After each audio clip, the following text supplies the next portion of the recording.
On that bit, ladies and gentlemen. With us in the studio, comedian John Heffron. I think since we've talked, you've gotten married.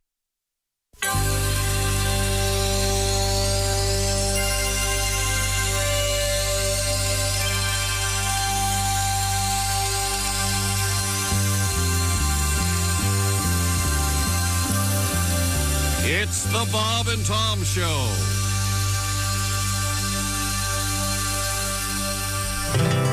I always heard that his herb was top shelf. I just could not wait to find out for myself. Don't knock it till you've tried it. Well, I've tried it, my friend. And I'll never smoke weed with Willie again. I learned a hard lesson in a small Texas town. He fired up a fat boy and he passed him around. The last words I spoke before they tucked me in. I'll never smoke weed with Willie again. I'll never smoke weed with Willie again. My party's all over before it began. You can pour me some old Whiskey River, my friend, but I'll never smoke weed with Willie again. I hopped on his old bus, the Honeysuckle Road. The party was Vegas, it was after the show. Alone in the front lounge, just me and him. With one parting puff, Grim Creeper sat in. I'll never smoke weed with Willie again. My party's all over before it began. You can pour me some old Whiskey River, my friend, but I'll never smoke weed with Willie again. Now we're passing the guitar, telling good jokes. I know one's a-comin' 'cause I'm smelling smoke. No, I do not partake. I just let it pass by. With a smile on my face and a great contact high. I'll never smoke weed, Willie again. My party's all over before it began. You can pour me some old Whiskey River, my friend, but I'll never smoke weed with Willie again. In the fetal position, with drool on my chin. I messed up and smoked weed with Willie again.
Bob and Tom Show.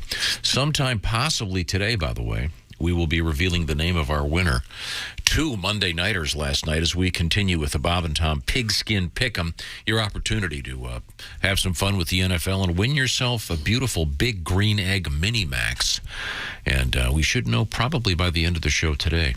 Also by the end of the show today, it looks like we're going to actually finally hook up with comedian and actor Bill Burr. Terrific. Helicopter pilot, among other many things. We have a helicopter news story coming up today, by the way. I'm surprised you don't use the heliocopter. You don't pronounce it that way. Oh, I love that. I love the helicopter. Heliocopter. We have a story also today. Did anybody see any of the pictures from the Detroit Auto Show? No. These auto shows are always great, and they have the concept cars, they call them, and all kinds of good stuff. But this year they have the flying bike, and they demonstrated it at the Detroit airport. I mean, it doesn't look like a bicycle. It's looks gigantic, though, right? It looks like a sort of a snowmobile welded onto a platform with spinning discs or something? Yeah. It's a prototype, right? It's not. No. They're for sale in Japan. I think they're about $800,000. Oh, well.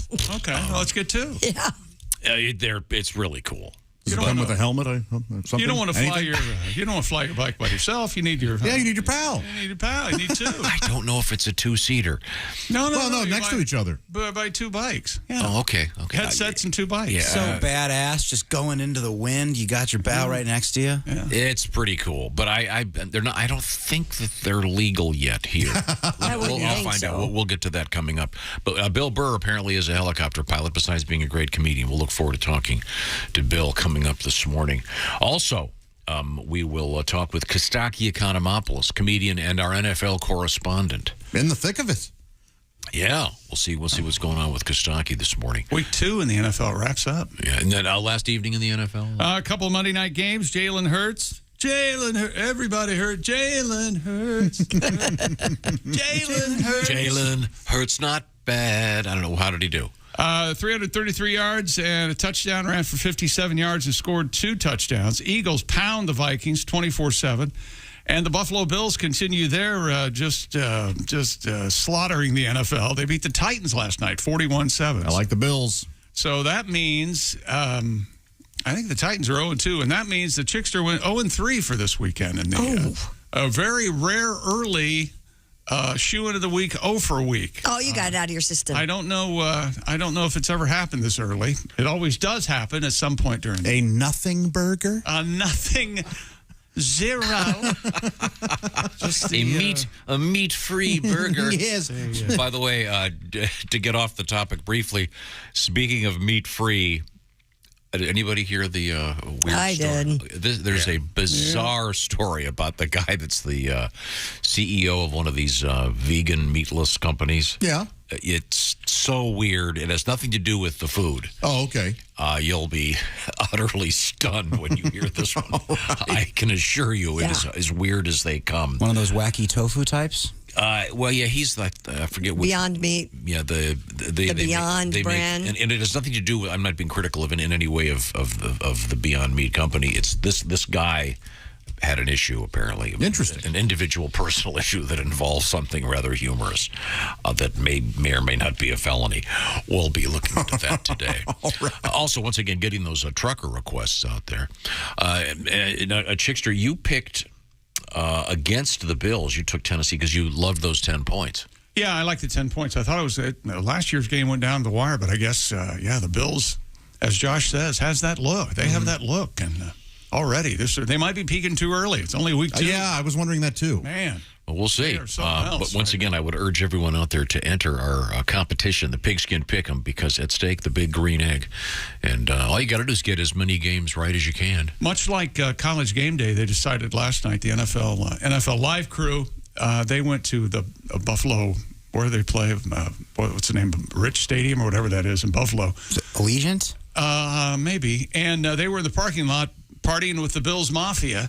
And I'd never seen this before. They had a dumpster full of beer cans right to the top, and people were diving into them off vans and various upper levels. Highmark Stadium? Yes, Highmark Stadium, yeah. And it was looked like fun. I would have kind of liked to do it. I probably would have broken every bone in my body. Are the Is it hard to get out of there? Is there water in there? Or Yeah. No, just full of beer cans. Like I said, that doesn't... beer cans. No, I know, but I mean... No, it's all, yeah. It wouldn't slice your eyeball if you hit it wrong. It's like a ball pit, but Yes, if you hit it wrong, I guess. And some of the cans are sharpened, yes. Now, this is the place famous for the butt luge. Am I correct in saying that? that'll take place there, sure. I think it's the land of not overthinking, and I think that's why you're not allowed there, because see. you think too much about a butt luge. It should be fun. You think too much about a ball absolutely pit filled with beer. It's fun. Filled up to the top with beer cans, and people are diving into them. I can't make it any The cans plainer are than empty. that. Huh? Cans are empty, right? Empty Oh, cans, my yeah. God. Christy, the butt luge, you want to explain it to me? That's where a lady. And it doesn't have to be a lady, I understand. Okay, that's where someone is naked on their backside. Right. And they pour the beer down the back, goes down the spine, down the crack, and into somebody's mouth. Mm-hmm. Lap it up right there by the dirt button. You let it fall a little bit, yeah. I mean, you could get right up. I mean, that'd be like putting your mouth on the water fountain. It's considered Only more E. coli and a little bit more hair. I don't want to go next. It's often done with hard liquor, though, correct? Yeah, yeah. Okay. I imagine probably not the first taste of hard liquor of the day. I imagine that's like the third or fourth shot. Yeah. If you're starting with the butt I like to luge. start with a glass before I start licking the anal tissue of my buddy while lapping up a butt luge See? shot. This is why no one's going to invite you to do a butt Yeah, luge. no, Yeah. no. Keep talking like this. You know, I apologize. I should have said empty beer cans. I'm sorry. I thought you would make that leap yourself. But, I mean, that would be far less painful. sure. Yeah. Empty beer cans would almost be fun. There'd be some give. Yeah, that's I was wondering if they filled it like halfway with water, so like nice fill it with ice water and then put the beer cans in, so you full dive of in beer like cans. like Full bobbing of for beer apples. cans. Okay, I will not be trying this. I didn't tell you. Wanted to know if you'd try it. Okay. All right. Well, so far so good on today's show. Coming up, purple tomatoes in the news. Oh, yeah? What are they up to? Being purple and weird? It's a new thing. And apparently a healthy new thing that may be coming your way. Oh. Also, a joke robot. Robots that tell jokes. This guy knows what I'm talking about. You'll love this one, Ace. The Ace Cosby joke of the day on the way. Another sports story I hesitate to mention because you're going to be a mess about it, but Eli Manning has his own show now. It's called Eli's Places. Yeah. It's on ESPN and it's on streaming. And for the new season coming up, man, how do I explain this? You've got to look the story up. He tries to be a walk-on at Penn State. You have to look the story up. I'm a big Eli fan. Eli's know. Place. I hope for the ad. I hope for the ad they're playing the song "Eli's Coming." Oh, yeah. Eli's coming to HBO. We have a word from our sponsor, BetterHelp. What's this all about? Well, it's about staying in shape in your mind and helping you keep your problem-solving mode up and running. No better feeling than helping other people. Also, you got to help yourself. I think it's interesting that the NFL has stepped up, and they're talking about issues with mental health. It's very important that people realize this is a good thing, and therapy can be a very good thing. That's where BetterHelp comes in. It can help you become a better problem solver, make it easier to accomplish your goals, and really give yourself a lot of benefit. Like I said before, you can't help everybody else if you can't keep yourself a little bit less stressed and doing okay. Especially with the fall, we're all super busy. BetterHelp's a great option because of the convenience factor. It's more affordable than in-person therapy because it's therapy done online. It can be done with the camera on, the camera off. It can be done just by entering text if that's what you want to do.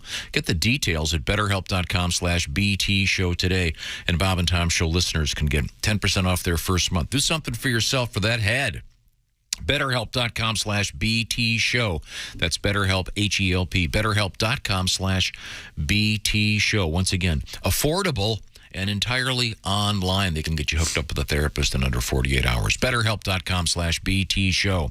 Also, coming up, a couple of interesting world records. And I think we've got a couple of these world records in which I think they should give a prize to the judges for sitting around and watching it for so long. This is the Bob and Tom Show. Good morning. Sunshine. Bob and Tom 24/7, 24/7, 24/7. Good morning. I'm Mark Allison, and it is a Tuesday, September 20th. Thanks for joining us here on Bob and Tom 24/7. Kostaki Economopoulos on the way, and we're going to catch up with comedian Bill Burr. He's out on a world tour.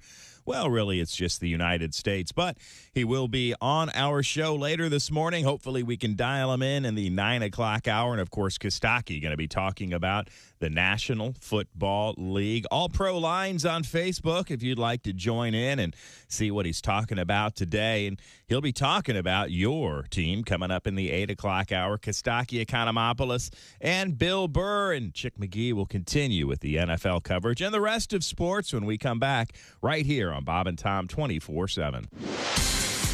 Hi, everybody. Christy Lee with your Bob and Tom Entertainment News Update.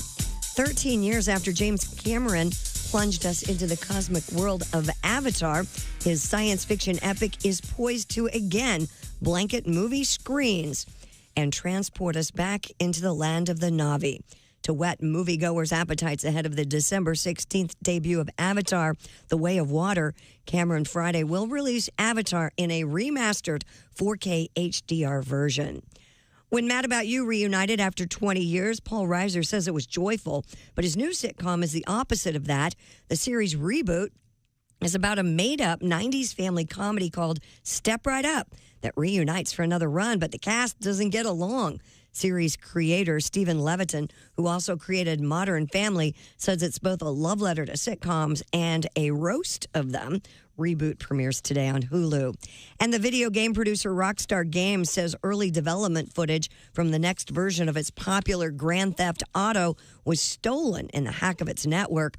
A person claiming to be the hacker dumped 90 videos from the theft online, claimed also to have source code they were seeking to sell that hacked data. The company announced in a statement it did not anticipate any disruption in live game services or any impact on ongoing projects. And that's your entertainment news. I'm Christy Lee. More of the Bob and Tom Show coming up. We got some extra from the Bob and Tom Show. Are you a computer geek? No. I see, I didn't grow up with computers. That's why children have the advantage. They slip out the womb.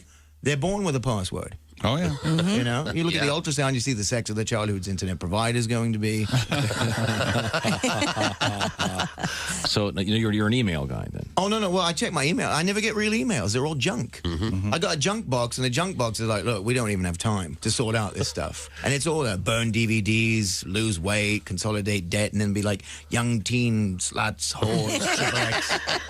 Thousands of it. And then I got a weird one in the middle that says, do you need a birdhouse? And I actually got that. I'm like, who's the birdhouse guy? And then every day I get this email. Jim, do you want to enlarge your penis? Yep. And how did I get on the small Willy email list? That is the real question.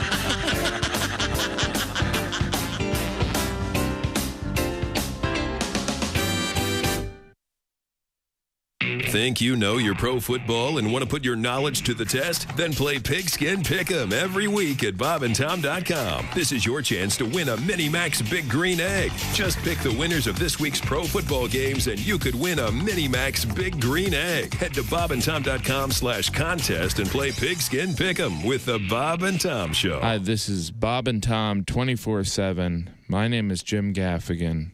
I have to go and, well, I just had a so you know where I'm going. If Bobcat called you, wouldn't you keep it and play it for all your friends? Hi, this is Bob Goldthwait, too. Yeah? We've got an X-rated movie coming up where I think you're perfect for it. Just give me a call. I had a phone call from Bono that I accidentally erased. Oh, no! Bono? Yeah, and I was like, ah! Oh, why'd I do that? Have you ever heard Bobcat's Bono? I haven't. I can't do it, but yeah. I bet you can enough to make us go, oh, my God. No, but so he called. And he heard you doing your Bono, and he called you? Yeah, he was very nice. And then I saw him. I was at Dodger Stadium. Or no, I can't remember what stadium it was. It was very... And he and I met him, and I'm in the, like the stadium doorway. Mm-hmm.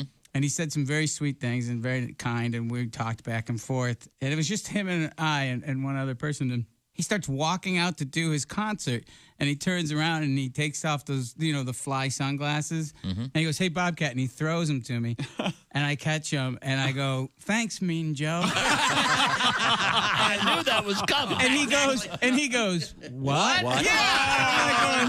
Oh man, that's one of my best riffs ever. Falling on his deaf Gaelic ears. Yeah. Hey, guy, it's Kid Tarmac. This is Bob and Tom 24/7. Kid Tarmac. Lowell Sanders is here with us. I'm on the road. Are you now, Lowell, are you a single man? Yeah, I left a wife in Detroit. Oh, okay. I see how it works. Police should have found her by now. I'm kidding. They won't find her. Ain't no way. You're that good, aren't you? Wow. And Jesus said, "Take this bread and eat it. It is my body." And the disciples said, "Jesus, we're all on low carb diet." We appreciate you dying for our sins, but we're all trying to slim down a little bit. We want to look good in the painting. Hey, this is comedian Ron White, and you're listening to Bob and Tom. Okay, welcome back to the Bob and Tom Show. Christy Lee at the news desk. Hello. There's Josh Arnold at the Upside Sidekick desk. Hello. There's Ace Cosby manning the track phone hotline hot phone. There's Willie Griswold. Having fun. I'm Chick McGee, and here's Tom Griswold. Thank you. No Patty G today. Huh. He's under the weather again. We got to get one of those boards like they have in factories. So many days without an accident. Oh, boy. You have to hire somebody full-time to run it. And then that guy doesn't show up for work, and then we got to get a new guy to replace that guy that runs the board. No, we're happy to be here, and we're doing some trucker requests once again. I've got one coming up in just a second. But first, I want to play something for you, Christy. This is in the form of an audio quiz. Okay. Do you know what this is? Well, rock 'em now, cowboy in a rock and roll band, plug his amplifier in all across. No idea. Contextually. That's Josh's favorite band. No, and it's a band I really like, yeah. Is this Shovel and Rope? It is Shovels and Rope. Now, is that the name of the two people, or... Yes, it's Brenda Shovels and Ryan Rope. Ryan Rope, it's an alliteration like a superhero, Ryan Rope. Oh, it'd be Sheila Shovels then. Was it like a band called Shovels merged with a band called Rope, kind of like the Guns N' Roses story? No, but she does, I think it's Carrie Ann Hurst. She does have a solo album, which is terrific, too. Okay. But that's one of the bands that you were very excited that was playing as part of the big festival last weekend. Yeah, they killed it from what I heard. In Louisville, and they've got another one this weekend. And Friday, you're going to be doing the show once again from Louisville, where you will be getting ready for the second gigantic music festival in just a couple of weeks. It's really amazing. And you're going to be there live in person, is that correct, coming up Thursday? Yeah, I won't be, I won't be broadcasting this show from anywhere live, but I will be at the concert. Okay, all right, okay. I thought you were going to be doing the show from there live. I don't know why you ever thought that. It was never... No, on Friday, aren't you? Yeah, I'll be in Louisville. I won't be at the venue. Oh, okay, but the way you're making it sounds like you can come see me at the concert. I'll just be at the GD concert. So if you see me, it'll be a random sighting. Don't bug Josh Arnold, all right? No, you can absolutely say hi. In fact, that's kind of the point. But Can I ask a follow-up? Yes. It's the Louder Than Life Festival. Friday morning. Yeah. Are you going to be here? Or no, I'll be zooming in. You'll be zooming in. That's what I was trying to allude to. Why advertise that? Is what I'm wondering. And I want an answer, not a politics and such. I have to say these things. And, sometimes when he gets nervous, he just laughs. Every now and then. I was just trying to justify playing the Shovels and Visqueen. Wait, can you play it? I really liked that. That was cool, man. It's not bad. Yeah. It was kind of folksy. I mean, Shovels and Rope, it does sound like you're plotting a murder. I'd like Shovels, Rope, Visqueen, lie. We got to bury a body. This is one of your favorites. Is this one of your good songs? Oh yeah.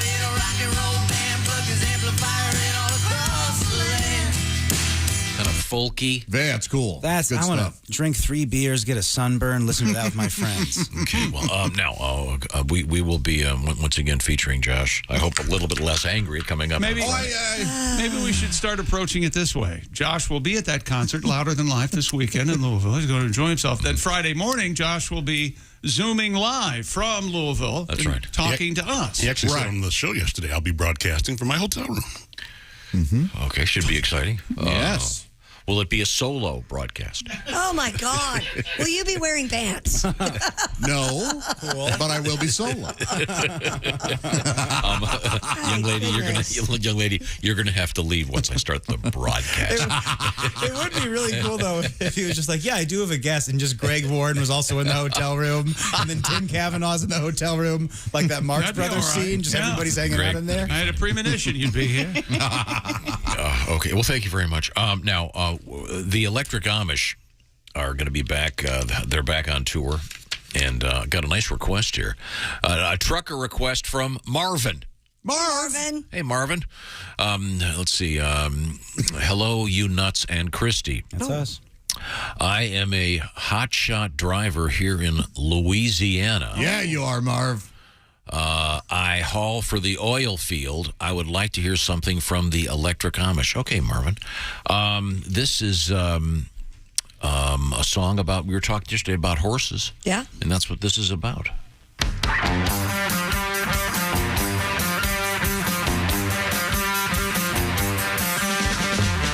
Leaving home on this bumpy road.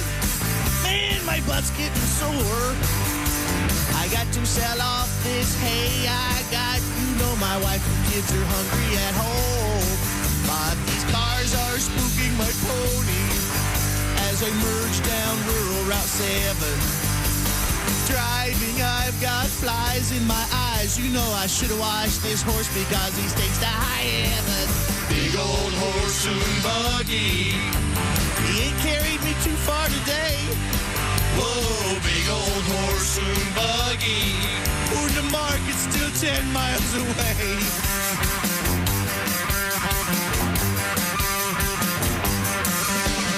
Goodbye to all my pigs and cows. Goodbye to that sheep that I trusted.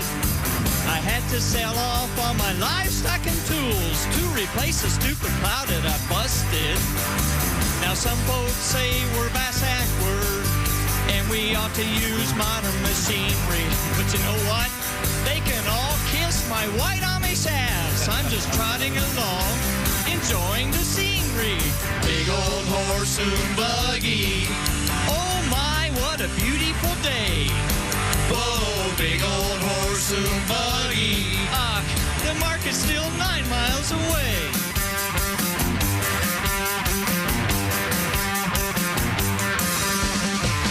Getting close to their market now. Better start slowing down.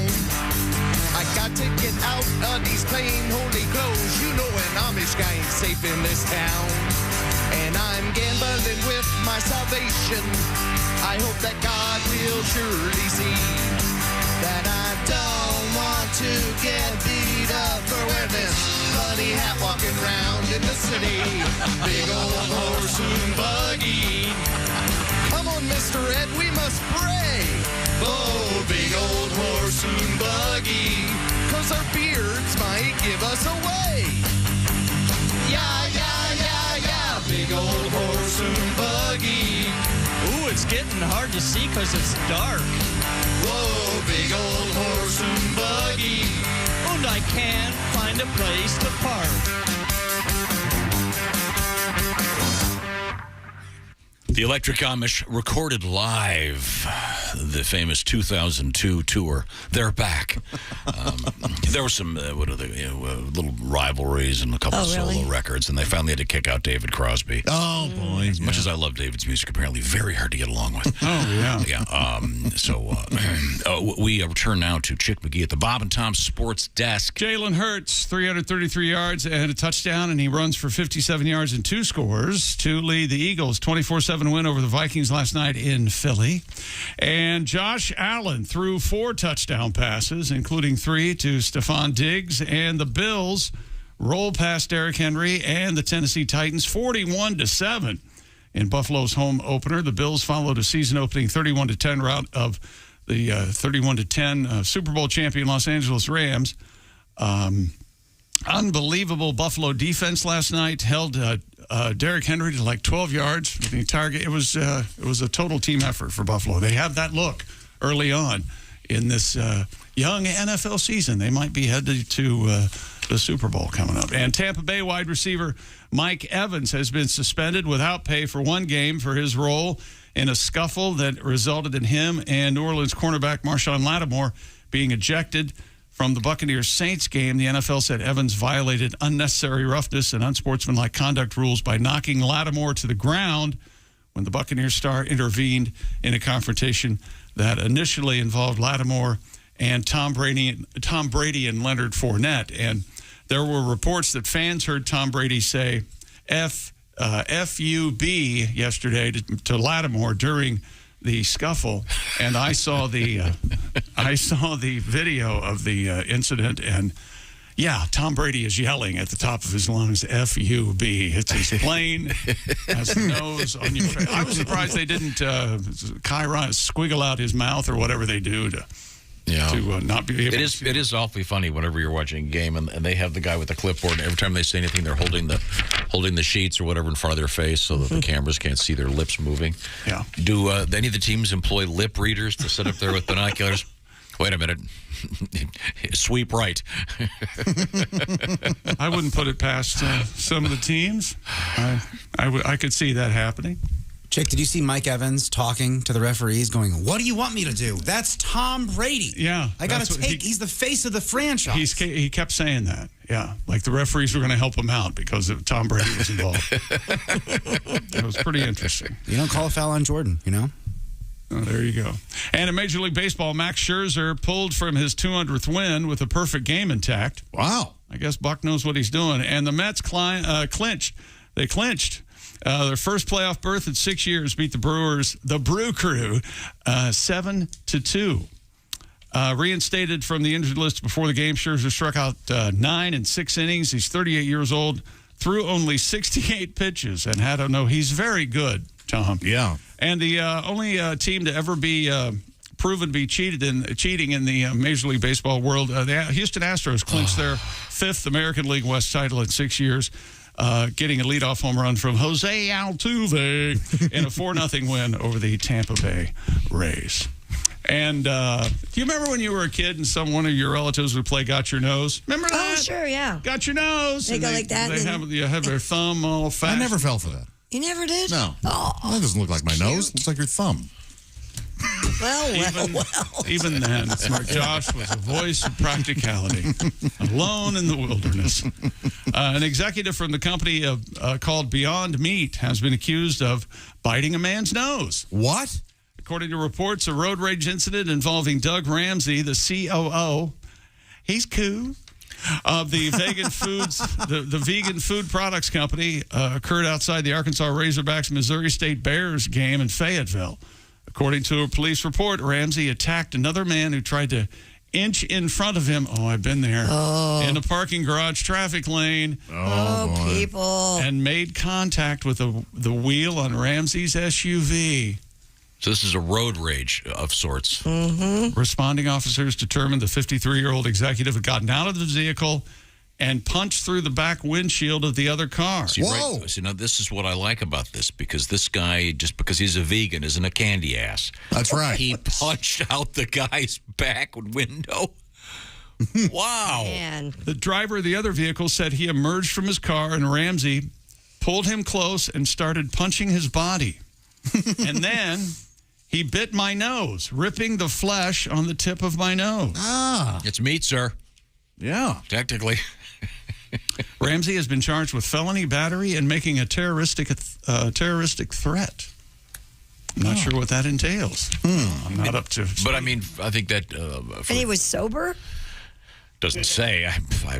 Post game, I'm guessing there might have been some beverages involved. But I think this is kind of this sort of shows that vegans can be tough too, right? Well, that's because they're hangry. Yeah.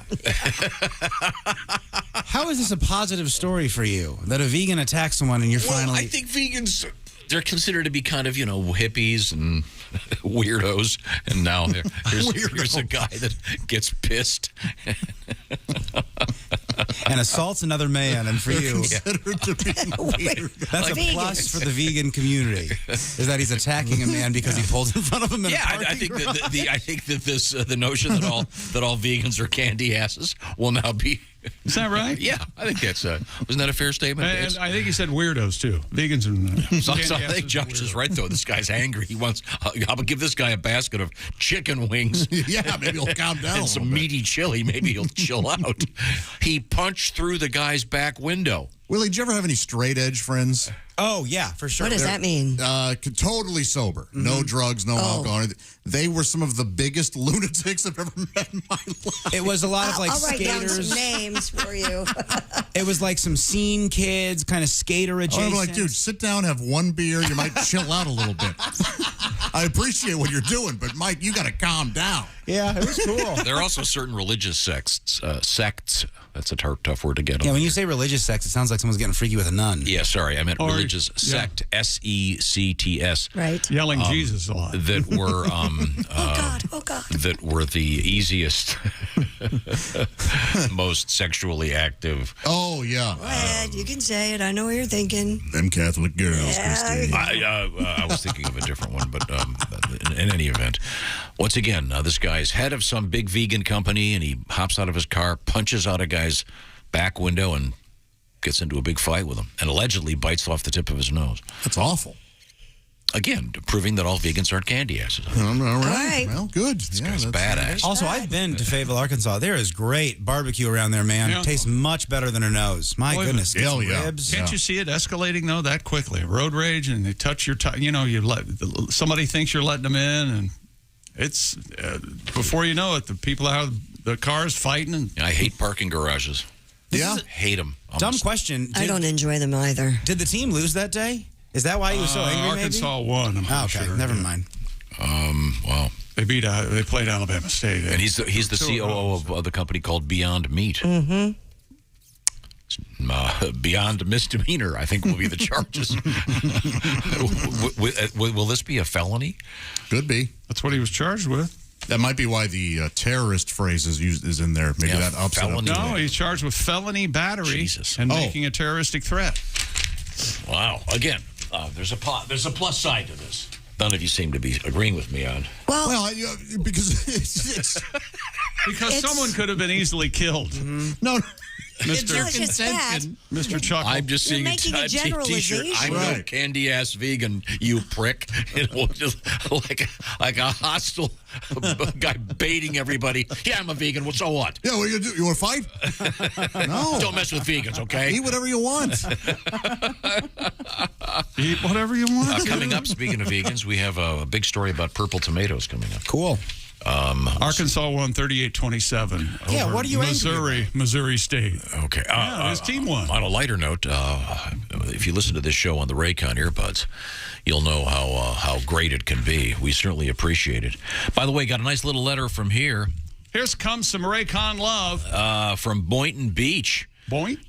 This is from Stuart, how much he loves his Raycons. Thank you, Stuart. He bought 2 pair of them. Nice. Tell me more, Mr. McGee. I will. Raycon's everyday earbuds look, feel, and sound better than ever. 3 sound profiles. They have an awareness mode, an immersed mode, and you can listen while you travel or during a grueling workout. Optimized gel tips on the Raycons fit every ear ever made. They do not budge. And Raycons also get 8 hours of playtime, 32 hours of battery life, and you get all that for half the price of other premium audio brands. It's no wonder Raycon's everyday earbuds have over 49,000 5-star reviews. And right now, go to buyraycon.com/Tom and get 15% off your Raycon order. That's buyraycon.com/Tom 15% off your Raycons.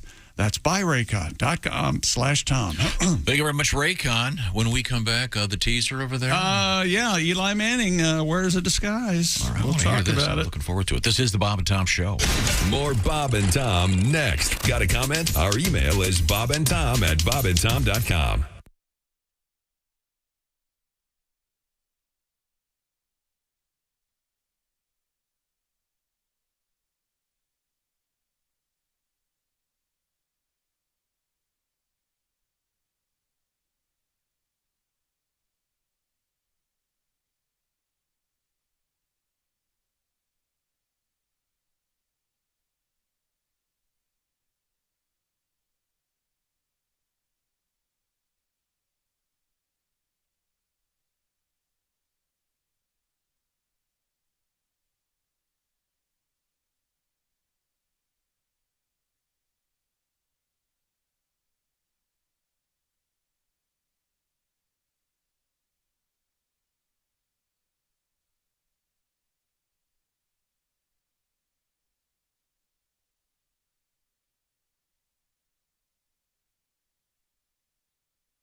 Bob and Tom. For your information, these are two of the worst kids I have ever encountered in my life, and I worked the state fair. We were stupid before stupid was cool. Hey, I hope you were smart enough to pick the Buffalo Bills and the Philadelphia Eagles as your winners in the Monday night football games. Yes, I'm not crazy. There were 2 games last night. 4 teams played. There were 2 winners, and somebody came away with a big green egg Minimax. How? Well, they were playing the Bob and Tom Show Pigskin Pick'em game, and they picked the most winners on the week. We'll have the name of that winner coming up tomorrow. But for today, you can go in and put in your winners for Week 3. That's right. It's Tuesday. Week 3 begins on Thursday night. Just go to bobandtom.com/contest. Pick the most winners, and you could win a big green egg Minimax. It's just that simple. And as a bonus, you could be talking to Chick McGee doing the shoe-in picks of the week, picking against the Chickster. Oh, it's so much fun, and it's free to play. Just go to bobandtom.com/contest.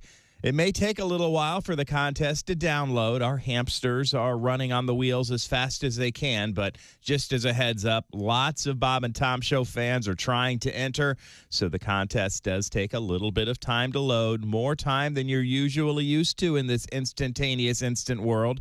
Just be patient, call up the contest, wait a little bit, and next thing you know, boom, there it is, and you can make your picks. Just that easy. bobandtom.com/contest, and good luck. Sponsored by the folks at the Big Green Egg, and good luck from all of us from the Bob and Tom Show. More on the way right here on Bob and Tom 24/7. Good morning, I'm Mark Allison with a look at things you may have missed. Weather from around the world. A tropical storm that dumped heavy rain as it cut across Japan moved into the Pacific after killing 2 and leaving thousands of homes without power. New damage reported today in southern Japan, where Typhoon Namandadal hit over the weekend before weakening as it moved north. A wall was damaged in a building where Japan's aerospace agency assembles rockets. 2 deaths reported Monday. In Miyazaki Prefecture, another person missing in Hiroshima. More than 130,000 homes still without power. Ground transportation operating normally, but dozens of flights canceled in northeastern Japan. Meanwhile, Hurricane Fiona barreling towards the Turks and Caicos Islands as it threatens to strengthen into a Category 3 storm, prompting the government to impose a curfew. Forecasters say Fiona could become a major hurricane sometime today. It's expected to pass near the British territory. Premier Washington Missick, who was in London attending the funeral of Queen Elizabeth II, urged people to take every needed precaution.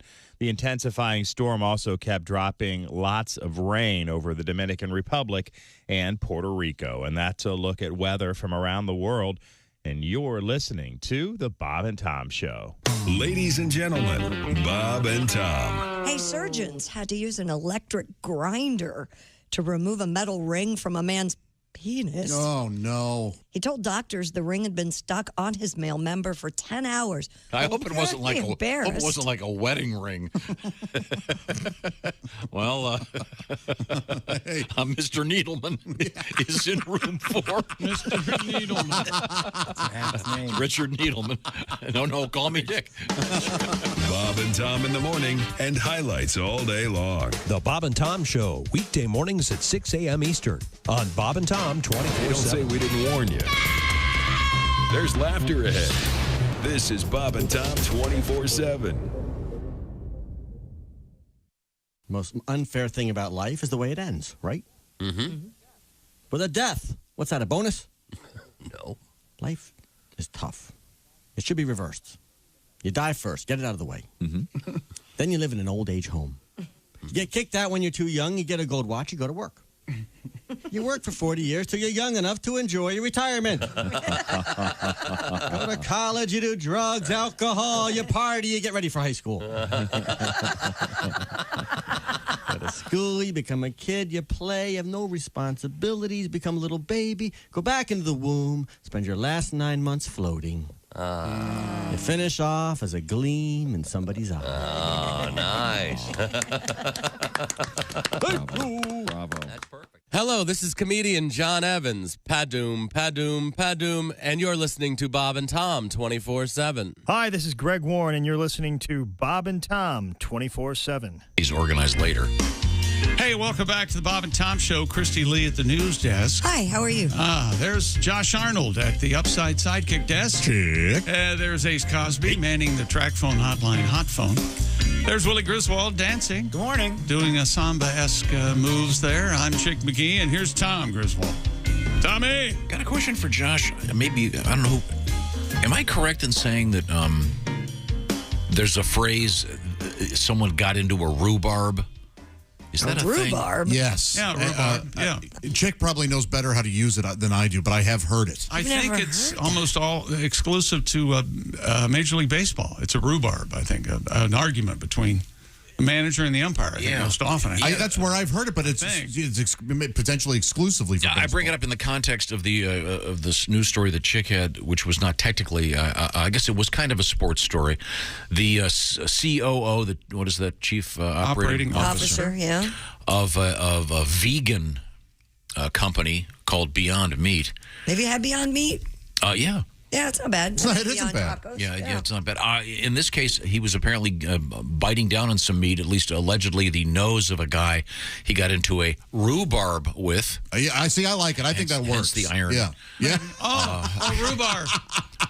Vegan. Pushing it, I admit that. All right. But yeah, I do. You don't hear that. I never very heard often. that before. You got into a rhubarb. The Yeah. only time I ever hear of rhubarb is when you make a pie. Delicious. Yes. Strawberry rhubarb Well, is delightful. What is rhubarb? What does it It look looks like red celery. It's huge. The plants are like huge. It's really tasty. Don't you use like 6 cups of sugar? Or I was going to something? say you don't consider it an acquired taste or a taste that needs to be tamed a I've little bit. never had rhubarb without it being in a pie. You mean Have you? You mean that delicious flavor is mostly the sugar? You Oh, mean, yeah. You mean it's like everything else? Sugar and butter make it taste better? Don't tell me that. That ruins it. This is an interesting story. Once again, this guy, Mr. Doug Ramsey, is alleged to have assaulted a guy. They got into a little, I guess, can you call it road rage if you're still in a parking lot? I think it's behind the wheel. Parking rage. Mm-hmm. Yeah, but it was in a garage. I hate parking in a garage. I'm surprised you're not involved in this sort of problem every day. You never get out of your car, though, right? This guy got You allegedly. keep Let me read this. The cursing to yourself. 53-year-old executive allegedly got out of his vehicle, punched through the back windshield of the other car. I just love that. What a badass. He's not a badass. He's a maniac. I mean, all vegans out there should be going, yeah, we ain't no candy-ass vegans. We're tough. Look, if you know what? I'm on board now with the phrase, we ain't no candy-ass vegans. I think... Isn't Mr. Mike Tyson? Isn't Mike Tyson? He was vegan for a while, remember? A lot of Mike athletes says. are vegan now. Yeah. Sure. Yeah.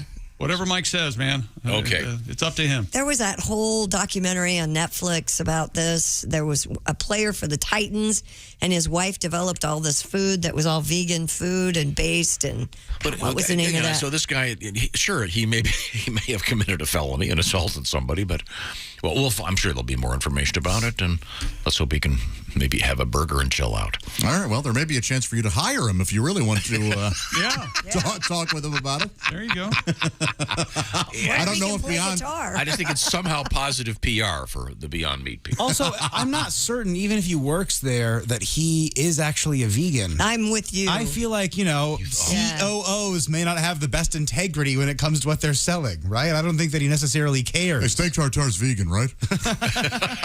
Yeah, Doug. Now, if it's a bone-in ribeye, is it okay? You may have a good point, Willie. Well, weren't you the one saying the COO of Rogaine or something was a bald remember guy? that? He was bald, right? Yeah. That what company? I forget which company it was. Pfizer? One of the big companies. Yeah, when they announced the Rogaine, the guy got up there and he was bald as a cue ball. So okay. I would imagine that the Beyond Meat folks, I would think that'd be sort of part of the deal, wouldn't you think that? I would think. But I don't know. Not necessarily. No, That might be you want a illegal. business guy. You don't care about what his eating habits are. Yeah, exactly. Yeah. You bring us the green. Right. We don't really care if you're eating the red. Sure. Yeah. Oh, yeah. Okay. Sure. I would think that would be sort of a requirement of the job. Take people out to lunch and serve them your product. Do you listen to any? Can you imagine if you went out there? Yes, he'd like to try our new Beyond Beef burger. I'll have a regular cheeseburger, please. Double patties with a side of steak. No, you can't do that. The side of steak should be more popular. It should be at every restaurant. The side of steak. I want to add steak to more things. I want to add it to mac and cheese, add it to salads. Have some fun. Mac and cheese steak, that sounds really good right It now. does. I haven't had a steak in a long time. I've seen filet add-ons. Sure. Yeah. You'd like to add a filet? Really? Yeah. I mean, at a regular dinner, you get a steak dinner with a potato. Yeah, they have that down at McDonald's, don't they? And a bonus filet. 4 or 6 ounce or whatever. Yeah. Your sides, sir. I'd like on the side. I'd like a bone-in ribeye and a filet. And could you smuggle those in pork chops, please? Okay. Smother, not smuggle. I don't care how it gets here. Speaking of smuggling, we had a weird news story. We were talking about horse meat yesterday. Mm-hmm. And you asked me if I would eat horse meat, and the answer is no. Well, you might have eaten it and not known it. I guess. I don't know. I just... It's supposed to be delicious. It's a cultural... It's the same reason I don't eat dog. There's a whole cultural thing there, and I'm sure in some... I know in France that it's fairly popular, right? Mm-hmm. Yeah, it's a main course. Is it? Yeah. Customs and Border Protection officers at Washington, D.C.'s Dulles International Airport discovered... Hi, this is Dulles Airport. How are you? Look at that dull ass over there. It really is happening at Reagan. That's why we got 2. I'm sorry. Customs officials discovered 13 pounds of horse genitals concealed in a woman's luggage. Wow. Well, from what I've seen, that's what, 2? Yeah. 2 penises? The women were arriving from Mongolia. They were going through a routine agricultural exam when officers found 42 pounds of horse meat inside juice boxes in their luggage. They also found 13 pounds of horse genitalia. Why? By the way, the meat was incinerated. Why? I bet you the horse genitalia is used for erectile. Probably. Some sort of potency. Yeah, all this, it's like the whole thing with rhino horns. And, Now, that is true. And we should be doing more of it. But, shark cartilage. It's a quackery of various types. I go to the gas station every day. I get all the medicine they have at the gas station. Yeah. Healthy as I can be. Everything right there by the checkout bag. Yeah. Your horny goat weed. Sure. Now, is horny goat weed, is that a powder or is that a liquid? I think you can have it any way you'd like. I mean, it can be in a snack cake, probably. They got it in gummies nowadays. I mean, when you buy the horny goat weed at the gas station, what form is it in? I don't know. It's usually a powder and a capsule. Oh, there's both? Yeah, it's a powder and a capsule. In a capsule. Oh, in a capsule. Oh, I see. So you can You can could take open it out. it up. You can take it out and get a razor blade and separate it and snort it. Hey, man, this goat weed's pretty good. By the way, have you seen the goats screaming online? Man, that's funny. Man, oh man. They're scared, aren't they? I don't know why they're screaming, but man, I laugh every time. Coming up, we have a world record. A couple of them, including one from Mr. David Rush, that is pretty stellar. I've got to hand it to him. Who is Chad Powers? I don't know. Who is he? I'll tell you when we come back. Well, I'm looking forward to finding out. This is the Bob and Tom Show. Hey, thanks for listening to the Bob and Tom Show this morning. Get a look at today's show on our YouTube channel.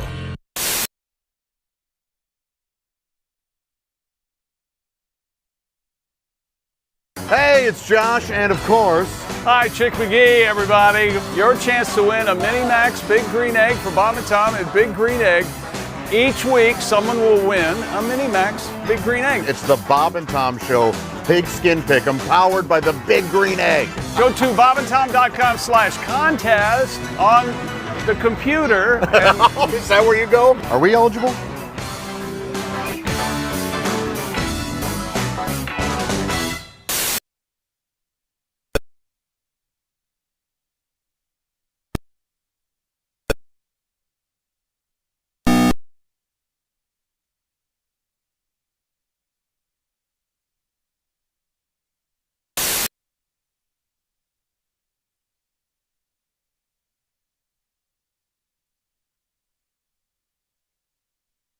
Things you hear on the Bob and Tom Show. And I'm not stupid. I know there's more to life than just sex. It's just none of those other things feel as good as sex. I mean, I love cookies. Oh, yeah. But if I do not have access to cookies, I will not rent a movie and watch two other people eat cookies. Perfect strangers eating cookies. No. Nothing. No. How do you not think about sex? Everything on TV, sex, all the commercials, very beautiful women in all the commercials now. Doesn't even matter what the product is. It's just very sexual. And then you finally have sex, and it's kind of disappointing. Where's my Sprite, my new car? That's why I think women should have shelves next to their bed filled with prizes, depending on how well you did. You know what I mean? That's a good idea. Like they do at the carnival. Sure. They have something to shoot for, Are you going to take anything on that? Right. I'm going to go for the Van Halen mirror tonight.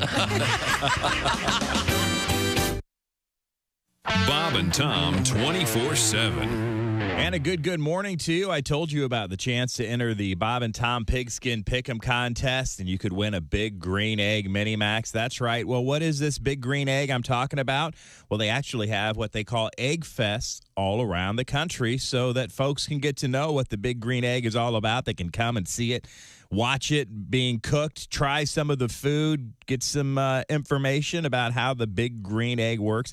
It's really basically just a grill. Oh, sure, there's a few bells and whistles. It's the best grill you'll ever own, the Big Green Egg. By the way, the Egg Fest this weekend, the All Green Egg Fest, coming up this Saturday, September 24th at All Green Outdoor Living in Valencia, Pennsylvania. It's about 30 minutes north of Pittsburgh. Also, Smoke in the Ozarks 2022 Egg Fest. That's right, coming up this Saturday as well, the 24th at Outdoor Home in Nixa, Missouri, which is just south of our friend Egg Mini Max. BobandTom.com/contest. And good luck from all of us here at the Bob and Tom Show. Hi, everybody. Christy Lee with your Bob and Tom News Update. Hurricane Fiona is barreling toward the Turks and Caicos Islands as it threatens to strengthen into a Category 3 storm, prompting the government to impose a curfew. Forecasters say Fiona could become a major hurricane today when it's expected to pass near the British territory. The intensifying storm also kept dropping copious rain over the Dominican Republic and Puerto Rico. Visitors to the new terminal at Orlando International Airport may want to wear sunscreen. Along with the sun, there's a plethora of realistic-looking fake palm trees, views of blue skies, and billowing clouds. The 1.8 million square foot Terminal C lets you know you're in Florida, and that's the point. The world's 7th busiest airport makes a $2.8 billion bet when it opens this week that Florida's tourism has moved beyond the pandemic. And when President Joe Biden announced a plan to forgive student loan debt, many borrowers who kept making payments during the pandemic wondered if they'd made the right choice. Borrowers who paid down their debt during the pandemic freeze that started in March of 2020 can now, in fact, get a refund and then apply for forgiveness. And that's your news. I'm Christy Lee. More of the Bob and Tom Show on the way. Morning laughter just might be the best medicine. I can hear you, oh no. You're talking out your ass again. Bob and Tom 24/7. The minivan hearse thing. Have you seen this? Was that for dead soccer moms? I don't know. The funeral homes that have the Wait a minute. minivans that they... That's very funny. Oh, Have you seen that's it? good. The minivans that home. they've put those, the fancy scroll work thing they put on the sides. Yes, I'm not making this up. And they're like the big town and country vans. Well, I didn't want to die before, but now I really don't want to. It's really disturbing. I just had this discussion yesterday with one of my sons. You're going to be dead, honey. You won't know. I know, but the whole minivan thing, The bumper stickers on that'll be horrible. You know, my orphan child is an honor student.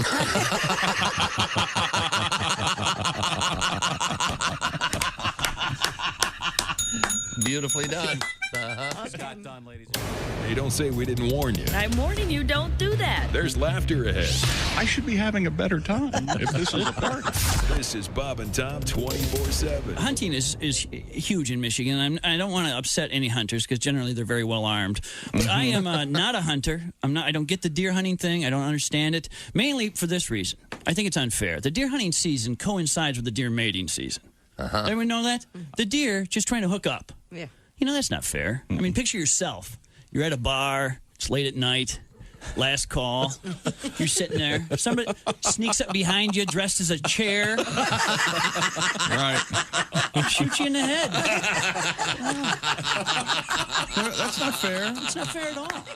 Hi, this is comedian Tim Cavanaugh, and you're listening to Bob and Tom 24/7.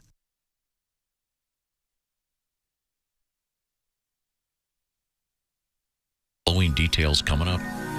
Hey, welcome back to the Bob and Tom Show. Christy Lee at the news desk. Hello. There's Josh Arnold. Hi. At the Upside Sidekick desk, there's Ace Cosby. Howdy. Manning the track phone hotline hot phone, there's Willie Griswold. Good morning. I'm Chick McGee, and here's Tom Griswold. Thought we'd give you an extra special early morning treat, ladies and gentlemen. Oh, yeah? Yeah, absolutely. Who's that sexy man with a deep voice? Ace Cosby, here he is with his joke of the day. What kind of bee can't make up its mind? I don't know. A maybe. That was Ace Cosby's joke of the day. What could it be? So was I. I'm like, me, honeybee, what? Yeah. Maybe. See, Man, that's something, huh? got a trucker request right here. Look at this. Right. Look at this. Saluting the truckers out there. This goes out to Adam, an over-the-road trucker. Madam, I'm Adam. He was delivering some stuff to Otis Elevator. Oh, okay. Chick. Yes. Chick McGee used to be employed by the Otis Elevator Sure did. people. For 45 glorious days. How was that job? Had its ups and downs. Come on, people. They issue you that joke when you Zing. when you first sign up to work there.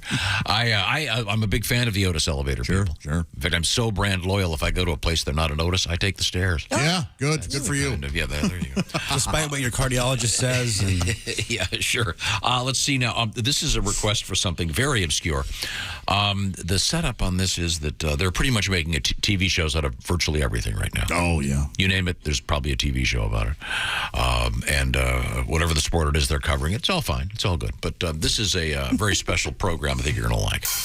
Bob and Tom Television presents the most exciting, action-packed reality show ever. Actual people riding in actual elevators. It's Elevator Talk. Hey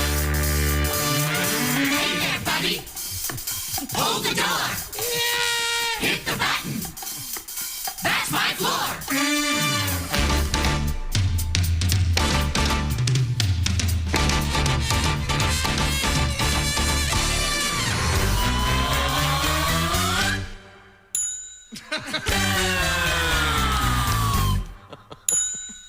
Don't take the stairs.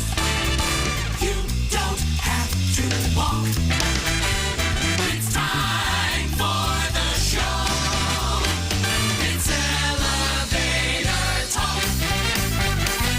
It's Elevator Talk. In this week's episode, two total strangers meet in an elevator. Hi. Hi. Could you hit 7, please? 7? Yeah, I got it. Thanks. That's nice out. Yeah. Hey, can I smell your panties? What? God, of course not. Oh, it must be your feet. You don't have to walk. Yeah. That was the show.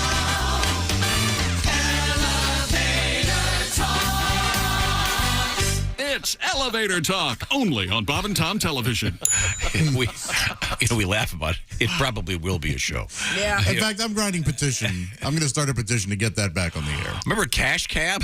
I love that. Sure. Yeah. It's got Elevator Talk, kind of the same That was idea. more entertaining than it should have been, yeah. There is a high school football highlight show in our area, and the intro to the show is longer than the actual content. I mean, it goes, and it reminded me of Elevator Talk. Every time I watch it every week. I'm sucked in, but man. Yeah, they got that's a tough gig. Remember Taxi Cab Confessions? Yeah, oh yeah. Boy, oh boy, where that was like a lot going on in cabs. Yeah, and HBO, they would just film people talking about where they were going and what they were doing, and sometimes they would do it. Yeah, sometimes they'd have sex. Yeah, it was weird. We had the guys in here from the TV show Cops. Yeah, this, and I said, how often after you film someone, and how often do they say, look, I don't want that on TV? He said, never.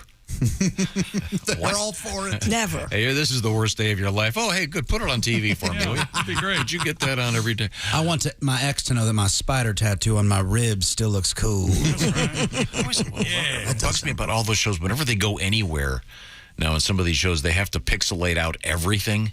Yes. They pixelate out the T-shirt. Sure, yep. They walk into the guy's house and they pixelate all the things on the wall. Yeah. Why? Enough people have gotten sued by. You're going to get sued for going in if the guy's got a painting on the wall? Yeah. Oh, jeez. The artist, I didn't give you, I need money for that. Okay. All right. Well, we need to move back to the sporting page right now with Chick McGee. Okay. So Eli Manning has a series on ESPN available to stream. It's called Eli's Places. And the upcoming new season features Eli sneaking into a walk-on situation for the football team at Penn State, the home of the Nittany Lions. And just as a reminder, it's been over 1,000 days since Eli played in his final NFL game. That was in December of 2019. The quarterback officially retired a little over a month later, sometime early 20, and taking some time to relax, he's decided to make the leap to broadcasting, much like his brother. Of course, they have the crazy successful Manning cast, and his latest stop brought him to Penn State, where he disguised himself as a walk-on named Chad Powers after crashing an open tryout. And yes, he was in disguise. There he is, running his 40-yard dash. Wow, that's great. Big stash. Mm-hmm. His face looks like the unfrozen caveman lawyer. Yeah. A little bit, and he's got a crazy wig on. And during the episode, actually, it looks like some of the people in the Penn State staff were in on it, but I don't think some were. He looks a little like Prefontaine, doesn't he? Oh, he does look like Steve Prefontaine a little bit. There was one sweet girl. She must have been an assistant or some sort of coach, and she just looks at him. She goes, "Gosh, Looks like that guy's stuck in the 80s. You go, I feel so bad for him. So it worked. Yes, and then it cuts to him. He's going, man, I'm afraid my flow might slow me down. And he's pushing his hair behind me, talking to the other QBs. But he ran a 40-yard dash during the tryout. He ran a 5.49, which, if you know Eli, anything about Eli, or Peyton for that matter, they're not known for their speed. In 2004 at the NFL Combine, Eli ran a 4.9, so not great, but still. But he did, the story says, turn some heads with his passing game. I guess the coaches and the staffers knew that something was up. And then he has the unveiling. It's on Eli's Places if you'd like to. And did so was he trying out to be the quarterback? No, he was trying to make the team, and he obviously tried out in the quarterback line. But were they? How did they explain the fact that the cameras were following him around? Well, there are cameras everywhere now. Okay. I mean, everywhere, all the time. And you could shoot it on a phone if you had to. I would think probably Penn State has their workouts, videoed. I would guess. Yeah, and probably the locker room too. The way things have been going. Well, that's where all the action is. I wondered how. You want to see these players' wieners? You got to put cameras in the locker room. You know, that popped up in my brain just a second before I did the story. And I thought, no, Eli, no one would bring that into the Eli Manning story. Done it at Ohio State, man. Come on, he can't help himself, Chick. He really just can't. Stupid world record. A man in the United Kingdom has broken the Guinness World Record for the most pubs visited in one day. Oh, yeah? According to the Liverpool Echo. Liverpool. Nathan. Oh, this is one of the most British names ever. Nathan Crimp. Oh, my gosh, that is. Mr. Crimp. Professor Crimp to you. He visited 67 pubs in 17 hours, beating the previous record of 56 in 10 hours. Oh, wow. That was set by Gareth Murphy in June. Yes. Do you have to drink in all of them? That's what Yeah, there must be something. Crimp was joined by two friends for the attempt, said the plan was to try and keep it sober for the first 25 pubs, but that went out the window 15 pubs in. The hardest part was constantly having to go to the toilet, which took up the majority of the time. He's 22 years old. He said the 18-mile pub crawl was easily the hardest thing he's ever done. Wow. Man. But we don't know how much he had to drink or order to go to the... Yeah, and he wasn't walking the 18 miles. You don't think so? You think he was? Yes. You'd have to walk from pub to pub to pub, I would think. That's the idea. Yeah. Right? The pub crawl. Okay, all right. That'd be great if you were at an AA meeting. What's the guy? Hi, my name's Nathan Crimp. Hello, Nathan. I'm not just an alcoholic. I'm a world record-holding alcoholic.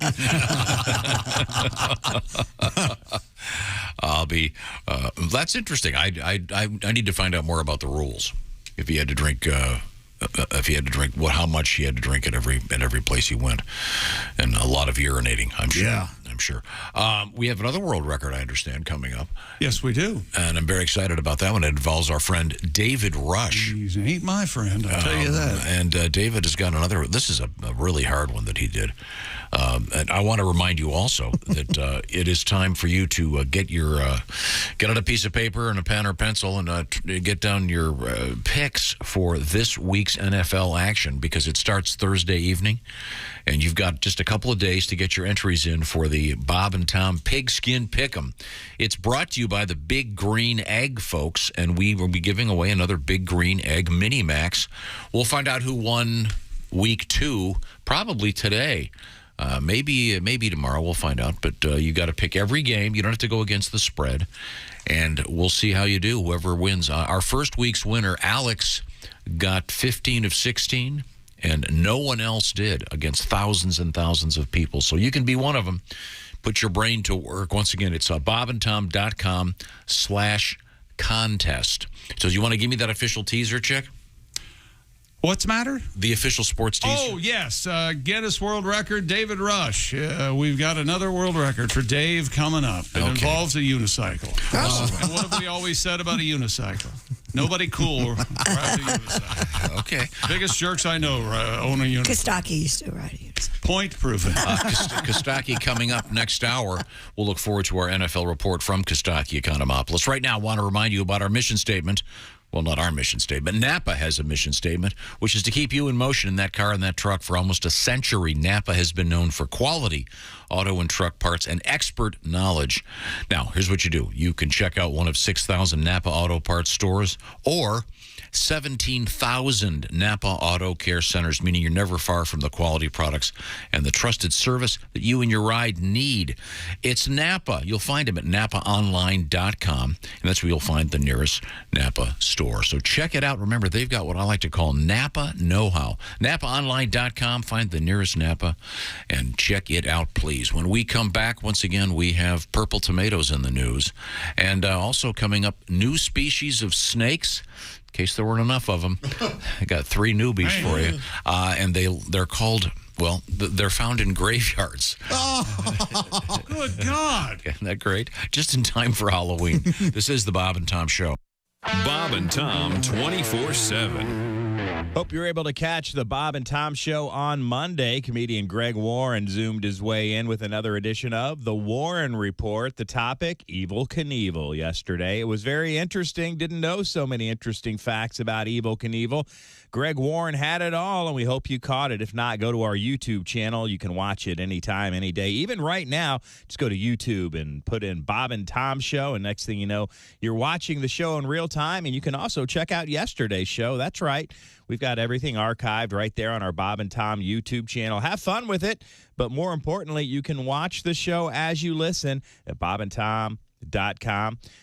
Our YouTube channel, The Bob and Tom Show. You can figure it out. Ask your 9-year-old. They'll let you know. You're listening to Bob and Tom 24/7.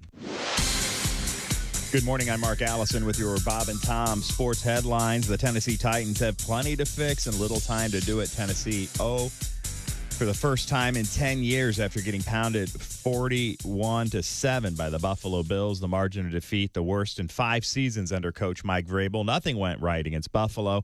Ryan Tannehill benched after throwing his second pick, which was returned for a touchdown.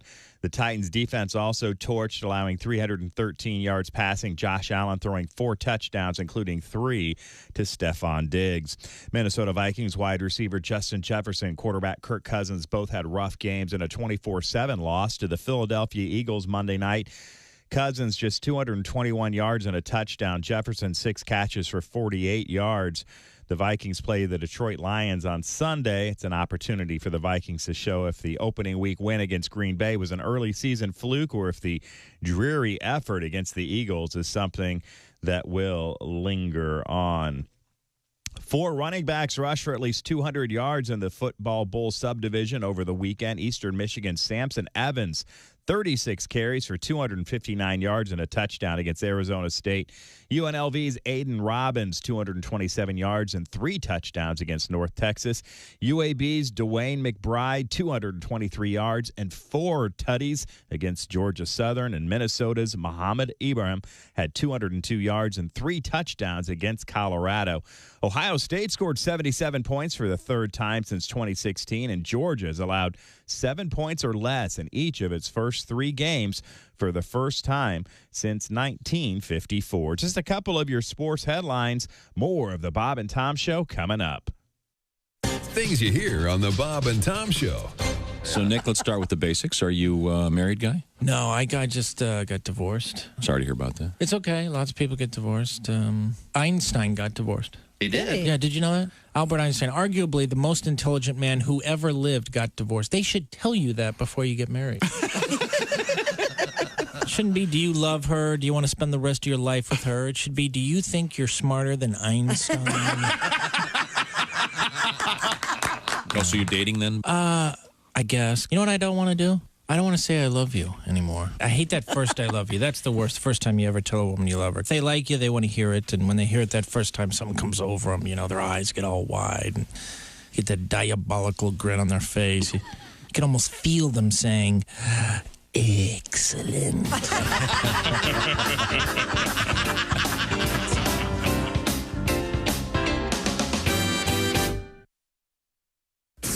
Bob and Tom. If you irradiate poop, it will be sterile, but it's still poop. You can pick your morning radio show, but you can't white Bob and Tom on the couch. Kevie Rogers is our guest. Kevie, having just met you, I can just guess you're obviously an athlete of some sort. Yeah, I work out a little bit. They have the whole thing where you pump weights and all that stuff. Yeah. But you gotta have that cardiovascular, man. Mm-hmm. I didn't have that cardiovascular. I was playing basketball the other day. They made me guard the worst dude on the other teams. It was a fat dude wearing thongs. Man. You know standing on the court smoking a cigarette. You know I was in bad shape. And you couldn't keep up with him. I couldn't keep up with him. I got involved with that aerobics. Don't like aerobics, man. That's too much like sex. It is. Aerobics? Yeah, you sweat, muscles hurt, and then you got a woman up there telling you you're not doing it right.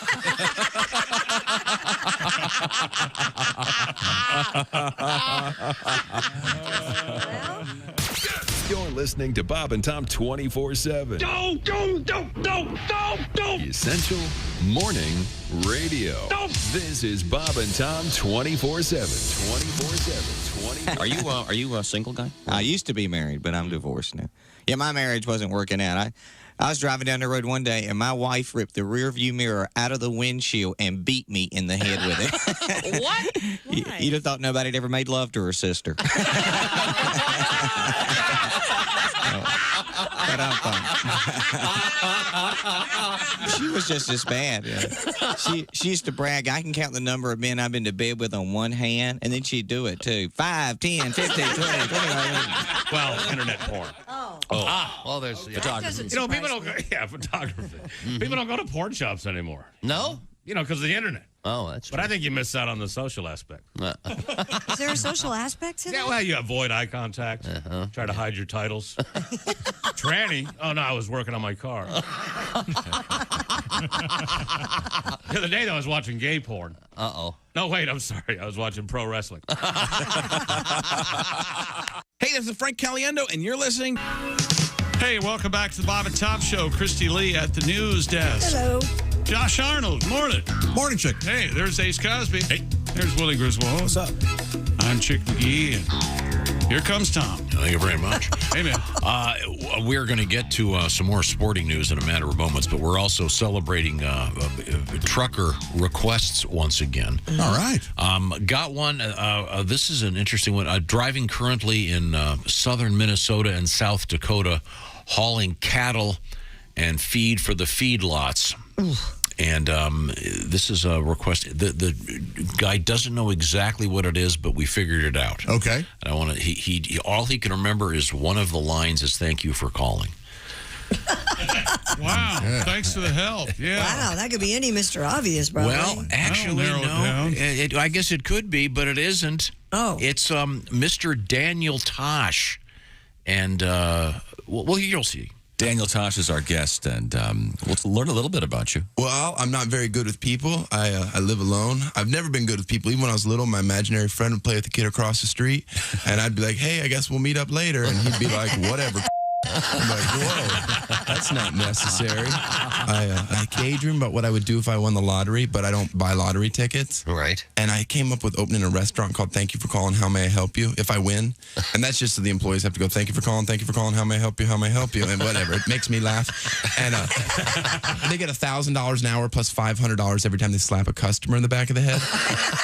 And I know what you're going to say. Well, I won't go there and eat. Yes, you will. The food's delicious. And everything on the menu is $2, but I'm going to make the tables a lot lower than the chairs. So people are like, this place is great, but why do we have to bend down so low to eat? This is really uncomfortable. Anything else we need to know before you go, Daniel? I love music, and I'm a purist. MTV, music, television, but they don't play music. How's that legal? What if everybody did that? Hey, thanks for calling Domino's Pizza. Yeah, give me 2 large pepperonis. We don't sell pizza. What? No, we just have raccoon hats and eye patches. Call a bookstore, stupid. They have a show, Cribs. That show should be called Want to Feel Like a Failure. Have you ever watched that? Yes. Little Romeo has an S-Series. He's 9. He has an S-Series Mercedes in the garage of his own house. Can you imagine peaking your career at 9? You know what his life's going to be like at 30? Still better than all of ours. Daniel Tosh. That is some weird stuff. And a great request going out to South Dakota and southern Minnesota this morning, hauling cattle. That's serious business. Now that doesn't smell good. Well, I think you're leaving it all behind. I don't know. Is it creeping up to the front? I would think. I don't know. Yeah, I would have thought so too, but who knows? When you drive by, they know. When you drive by like a one of those trucks and you know where they're going, do you look through the holes at the guys? I hate to say this, but this is like almost a daily thing because where I drive home. We should explain, by the way, Christy lives 3 hours away. Yeah, and there's a processing facility north of me. I see a lot of the... and so it's for hogs.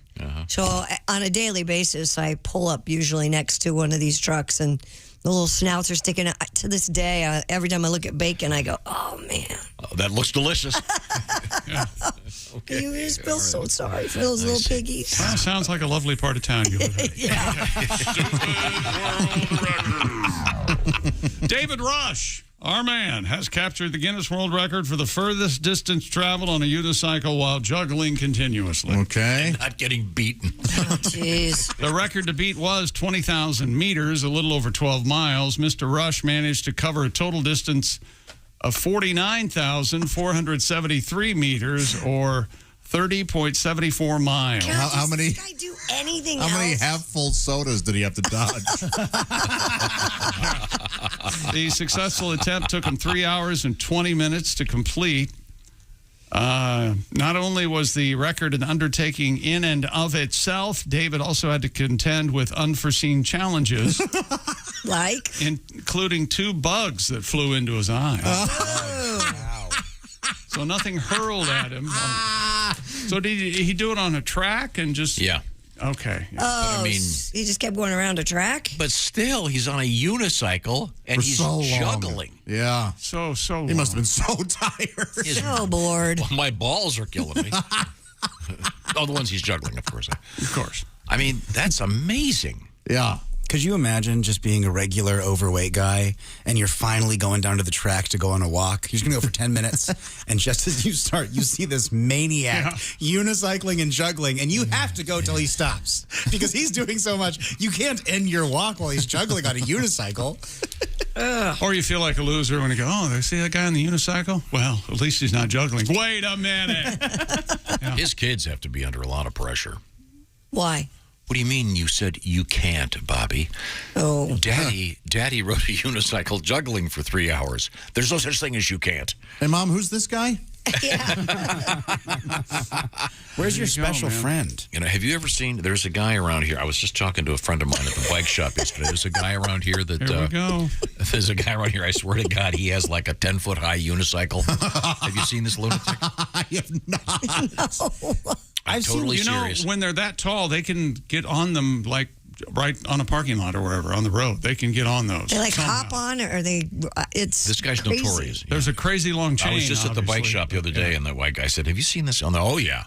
Oh yeah, we know him. I mean, I'm nuts. How do you get onto the thing? There's a way. I think it's like a running start. Yeah, there's a way. And you kind of pole vault yourself up onto it. I think the key to the long unicycle's chain maintenance. You gotta must be. You gotta stay on top of that longer chain.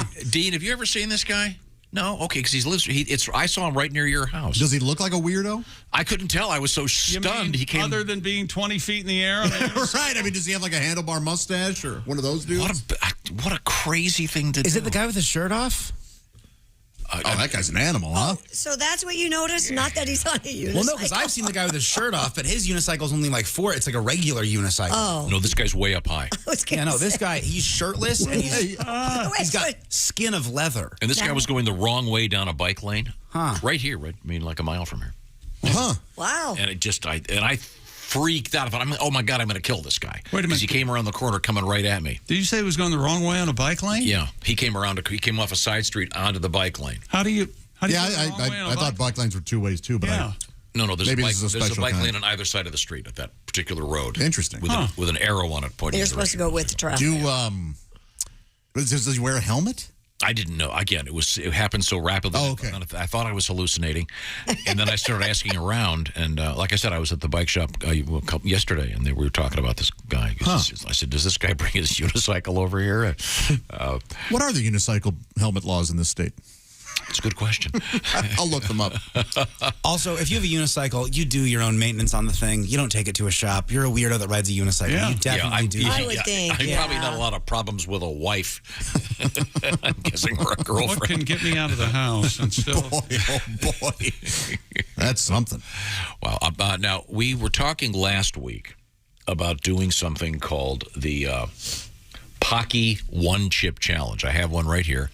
And as you can see, it is a coffin-shaped box. Mm-hmm. And it has a chip in it. And the One Chip Challenge, you're supposed to eat this thing. And it's super hot. Ace was going to do it. We have received so many letters saying, don't do it. Got another one this morning.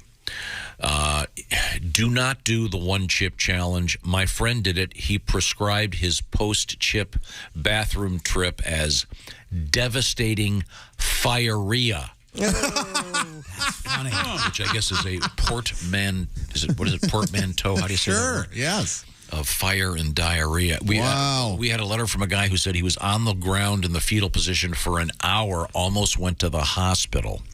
Then he says, Ace, if you want to try the challenge, get a bag of regular Pocky ghost pepper chips. I've had those. You've had those? He said they're hot, but not enough to make you wish you were a ghost. So How'd you like those, Ace? They had some spice, but they didn't hurt your... No. What is I'm missing the point of this. This is like saying, well, I'm going to eat a delicious steak, but I want the fork heated up to 700 degrees. You know, why? And if you can't eat it, you're kind of a puss, okay? You can't use the fork. Is it enjoyable? I don't know. Okay. Who knows? Is that sports? Yes, sir. Okay. We will return to Christy Lee over at the Bob and Tom News Desk after the proper sports outro.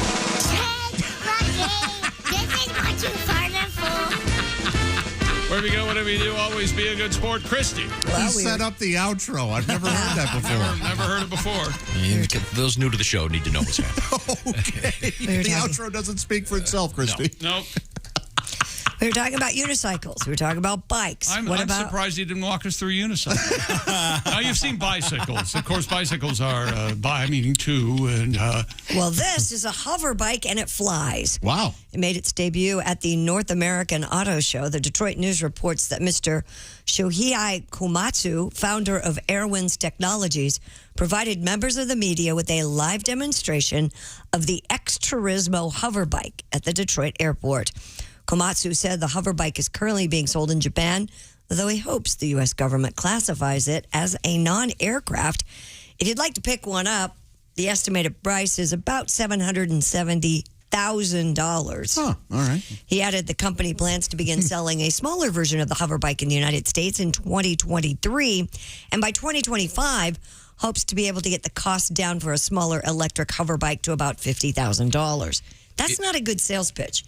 If you want people to buy something for $777,000, you don't tell them in 2 years we're going to have it down to $50,000. There are people that don't care. Yeah. They want to be first. They wouldn't blink an eye. But I'm trying to. It looks like a wave runner that's attached to a giant drone. Okay. If that makes sense. Yeah. Okay.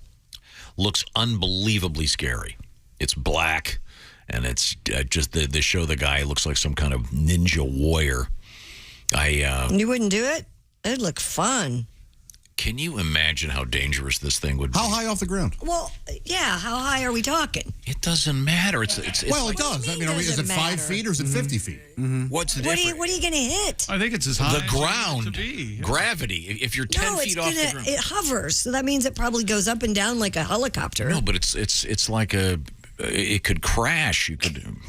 So can cars. So yeah. Well, they hope they could get hit by a bus. Yeah, they're going to have to make a hovering wheelchair for the guy.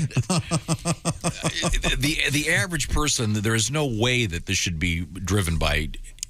This would, I think, require a lot of training. It's like I'm sure. Yeah. And part of the thing I read said they're hoping to have it so you don't have to have a pilot's license to ride one of these things. I don't know how this couldn't be registered as an aircraft. Well, does it go in the air? Well, sort of. Well, here's a video of hoverboard rider falls into the Detroit River during auto show demonstration. So I guess you can fall off of it. During the demonstration. Okay, is that the same thing? This is the hover bike. Oh, maybe it's a different thing. Yeah, then this was at the Detroit airport. So wow. we'll Look, see. if the demonstration has to take place at an airport, it's an aircraft. Right. And, I mean, you know what's going to happen if Joe Sixpack can get one of these. Well, I was texting and flying when I ran into the building. It looks... Oh, my God. This is the coolest thing I've ever seen. It's very this James... looks like something out of Star Wars. It's very Look at James that. Bond-like. It sure does. That is so cool. I would what would totally you say, do 8 that. feet off the ground there? What do you think? Yeah, it's not even that. Does it have hover brakes? How do you stop I mean, it must, like any drone. It stops the same way, but weird. Designed to fly for up to 40 minutes at a top speed of 62 miles per hour. So when the batteries start running out, does it let you know? Land now. Wow. You know, maybe these they'll be like go-kart tracks, and for $150 you get on one for 5-10 minutes. I bet that'll be where they start. Aren't there enough commercials for lawyers on TV now? Were you driving a hover bike at Chicks Rally Round the Flag Boys flight school? CEO of Rally Round the Flag. I have no idea what they're talking about. I don't know. I'd definitely check that out. It looks fun. I would do it if it were in that kind of go-kart type scenario. You wouldn't do it on a normal street, is what you're saying. Maybe eventually, but... What if it goes upside down on you? I'll make sure I learn how to make sure that doesn't happen. Okay. Like Mavericks up there. Yeah, it does. It flies kind of like a helicopter. It's awesome. It is awesome. Once again, this is the hover bike at the Detroit Auto Show. You can Google it and watch it. Speaking of helicopters, we're going to be talking with a guy that is a helicopter pilot. Apparently, that's what I've been reading. He is comedian Bill Burr, who recently did a stand-up show at Fenway Park, but also in his spare time is learning to fly a helicopter. We'll find out about that coming up a little bit later on this morning. Also, we're going to talk with comedian Kostaki Economopoulos. Kostaki is our NFL correspondent, and speaking of the NFL, don't forget about our special competition. You can be part of the Bob and Tom Pigskin Pick'em. Pick all the games for this week coming up. This is week 3 in the NFL. We'll have our week 2 winner coming up. The prize is the Big Green Egg Mini Max. Once again, go to bobandtom.com/contest. Crystal Lee, what else is happening at the news desk? What else do we have? So the flying hover bike. We have the United Arab Emirates launching its first Lunar Rover in November. Cool. The Rashid Rover, named for Dubai's ruling family, will be launched from the Kennedy Space Center in Florida sometime between November 9th and the 15th. The lunar mission, part of the UAE strategy to become a major player in the field of space exploration.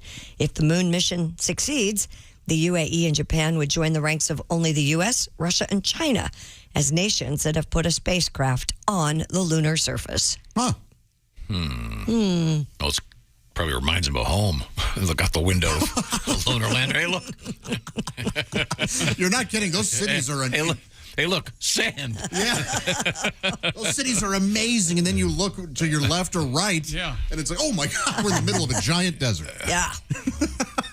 So the only space programs, China, U.S., Russia, and this would add one more, huh? Japan and UAE, yeah. They've got the money.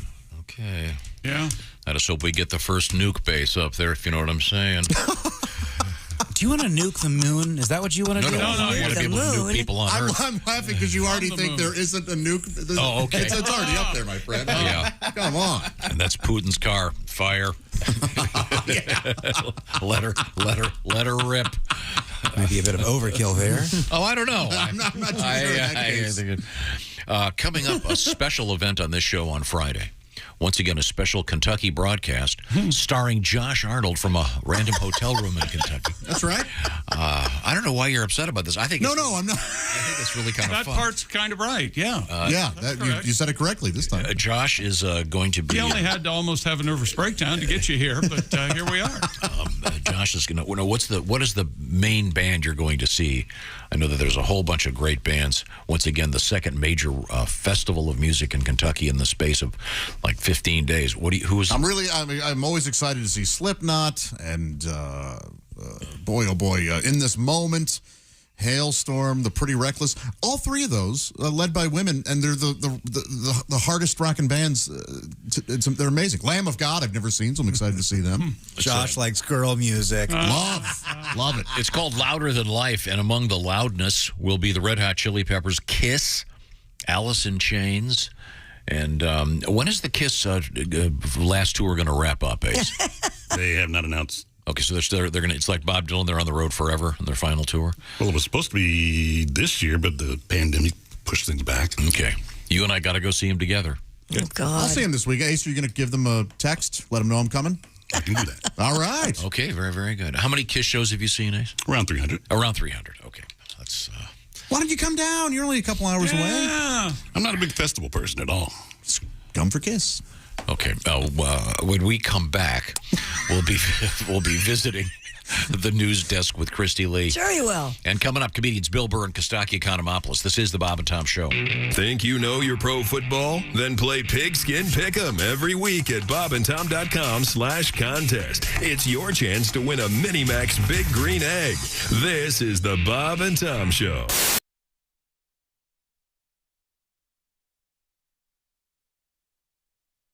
Hi, everybody. Chick McGee here from the Bob and Tom Show. I want to tell you about the NFL season coming up. We got together with the folks at Big Green Egg, and each and every week, you're going to have a chance to win a Mini-Max Big Green Egg during the Pigskin Pick'em program on the Bob and Tom Show.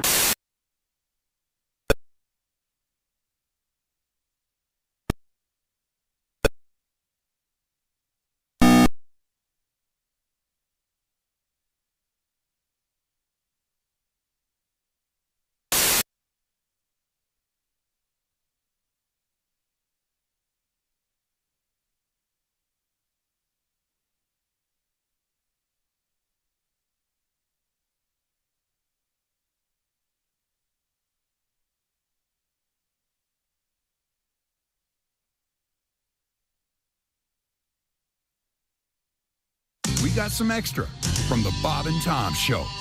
Comedian Greg Warren, former state champion wrestler. You're the son of a wrestling coach. Now, I assume your dad was also your wrestling coach. Is that correct? Yes, he was. He was a high school wrestling coach, so I wrestled, and my mom was into music, so I played the clarinet in the band, which they made fun of me, especially the guys on the wrestling team, especially my best friend, Huey Baker. He was a black guy. He's one of those guys that would just get a hold of something and never shut up. And look at Greg, man. Greg played a flute. It's a clarinet, Huey. It's a flute, Greg. You a flute man. Look at little flute man, Greg. Flute your flute, Greg. Little flute man, Greg. He'll be on the bus going to a match. He'll be real quiet, and all of a sudden you hear, "Up, 2, 3, 4. What the hell we fighting for? Flute man." It's embarrassing when you're out there wrestling and you hear, "Hit him with your flute, Greg."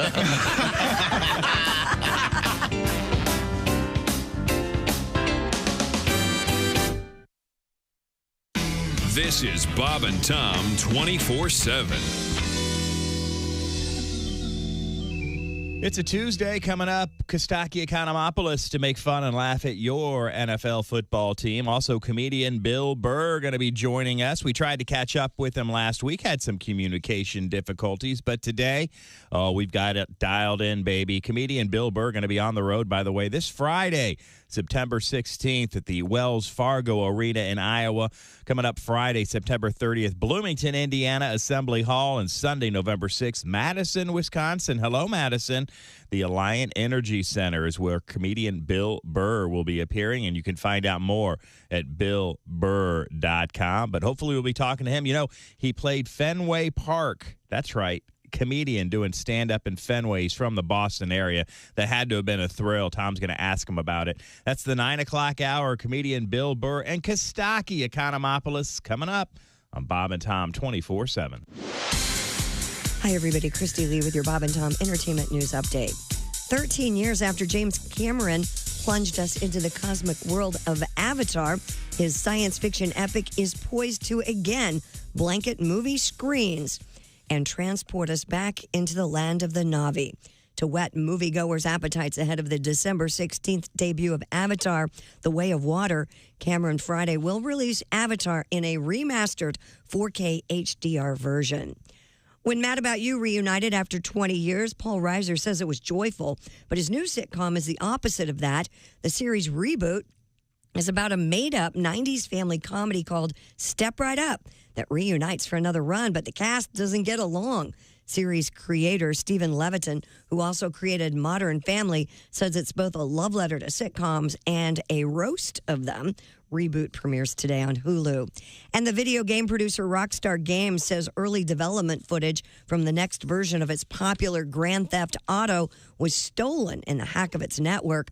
A person claiming to be the hacker dumped 90 videos from the theft online, claimed also to have source code they were seeking to sell that hacked data. The company announced in a statement it did not anticipate any disruption in live game services or any impact on ongoing projects. And that's your entertainment news. I'm Christy Lee. More of the Bob and Tom Show coming up. Think you know your pro football and want to put your knowledge to the test? Then play Pigskin Pick'em every week at bobandtom.com. This is your chance to win a Mini Max Big Green Egg. Just pick the winners of this week's pro football games and you could win a Mini Max Big Green Egg. Head to bobandtom.com/contest and play Pigskin Pick'em. And don't miss the Chick McGee Shoe-In of the Week, Thursdays on the Bob and Tom Show. Hi, this is Nick Griffin, and you're listening to Bob and Tom 24/7. Do you remember the dramatic rescue of baby Jessica when she fell down the well? Remember she was 18 months old? Yeah. Believe it or not, baby Jessica is a baby no longer. She was married over the weekend. No kidding. She is now 19 years old, and she apparently tied the knot Saturday at a rural church outside Midland, Texas. She's 19. Her husband, 32-year-old Daniel Morales. I bet they're on City Walk.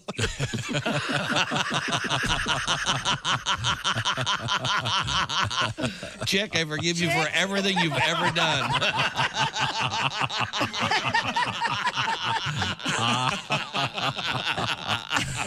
Bravo, Chick McGee. Yeah, thank you. Thank you very much. Okay, only another 12 years. Till the next one. Thank you. Thank you very much. Baby Jessica. Essential Morning Radio. All day and all night.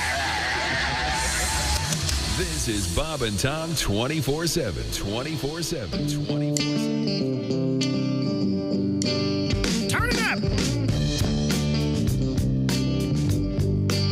Turn it up.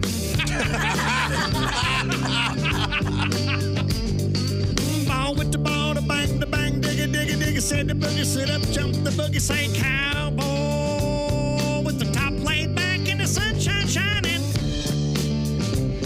Sipping on gin and juice. Drop it like it's hot, drop it like it's hot, drop it like, turn it up, Daphne. I actually have a sexual fantasy associated with the earthquake. Go. Well, I woke Chick up. In my fantasy, I'm making love to this woman. Yeah. And then all of a sudden, she feels the earth move beneath her. Ah, yes. And then she rolls over on top of me and shields me from debris. Safety first, everybody. Safety first. Good morning, sunshine. Bob and Tom 20. Welcome back to the Bob and Tom Show. Christy Lee at the news desk. Hello. There's Josh Arnold at the Upside Sidekick desk. Hey, Chick. There's Ace Cosby at the Track Phone Hotline Hot Phone desk. There's Willie Griswold. Having a fun one. I'm Chick McGee. And here's Tom Griswold. Hello, Tom. We've been arguing about something. Not really. I think just this is news to me. I was discussing. News to me, too. I was discussing the fact that there are a lot of bands associated with this show. Great bands like Chuck Bobuck and the Banana Fana 4. Yes. Here Come the Mummies. We love those guys. What about Josh's band? Josh's band, the Consensuals, of course, the Right. primarily vocalists. The irony being I didn't even consent to that name. No. Thrust upon. And, of course, the Electric Amish.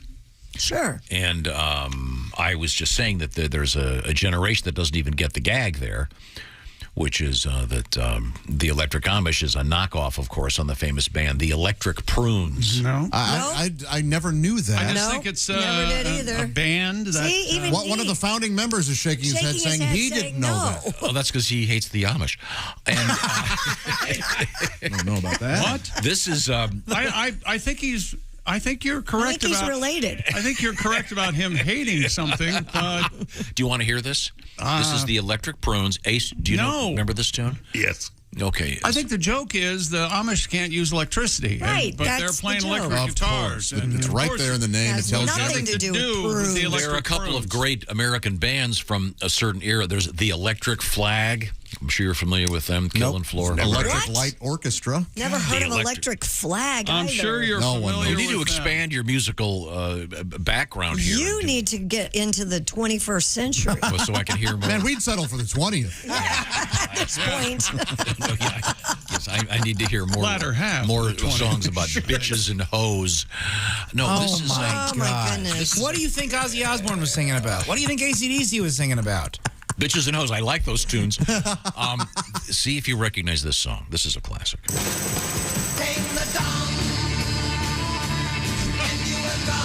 Anybody? Go. Here comes the title hook.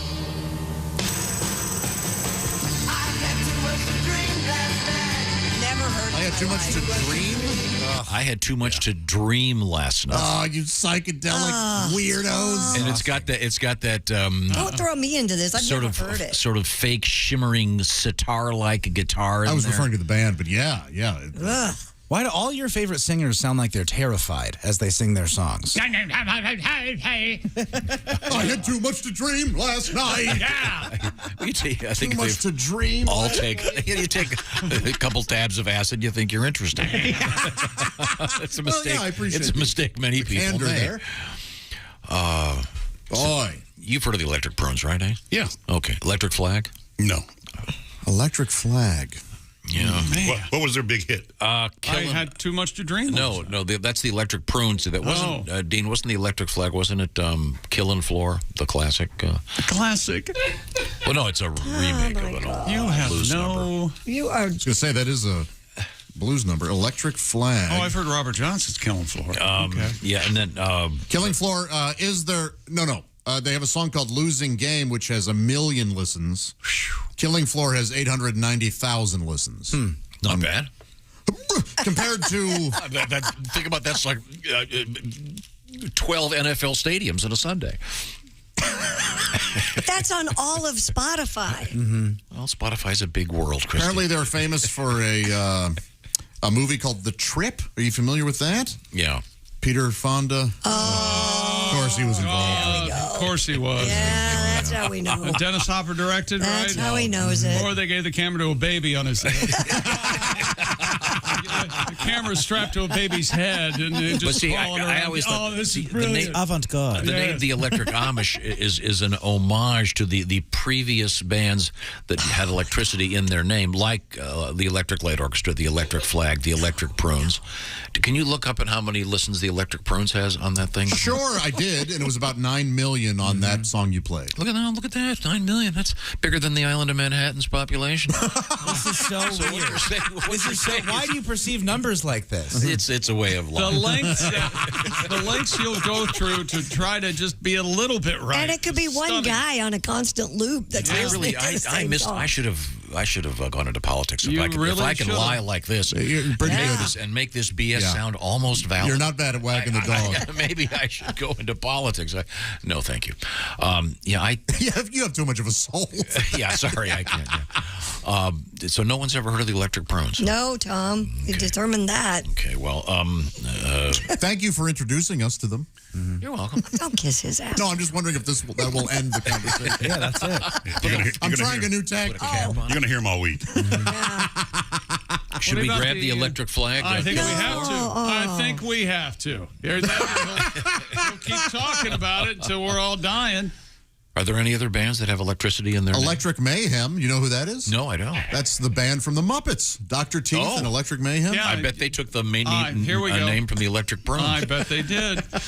I'll bet the Muppet guy was probably a big Prunes fan. The Electric Light Orchestra, maybe. Was Yeah. it Donovan who sang about Electrical Banana? Yes. Electric banana. Oh God! And that apparently that caused a whole thing in which people.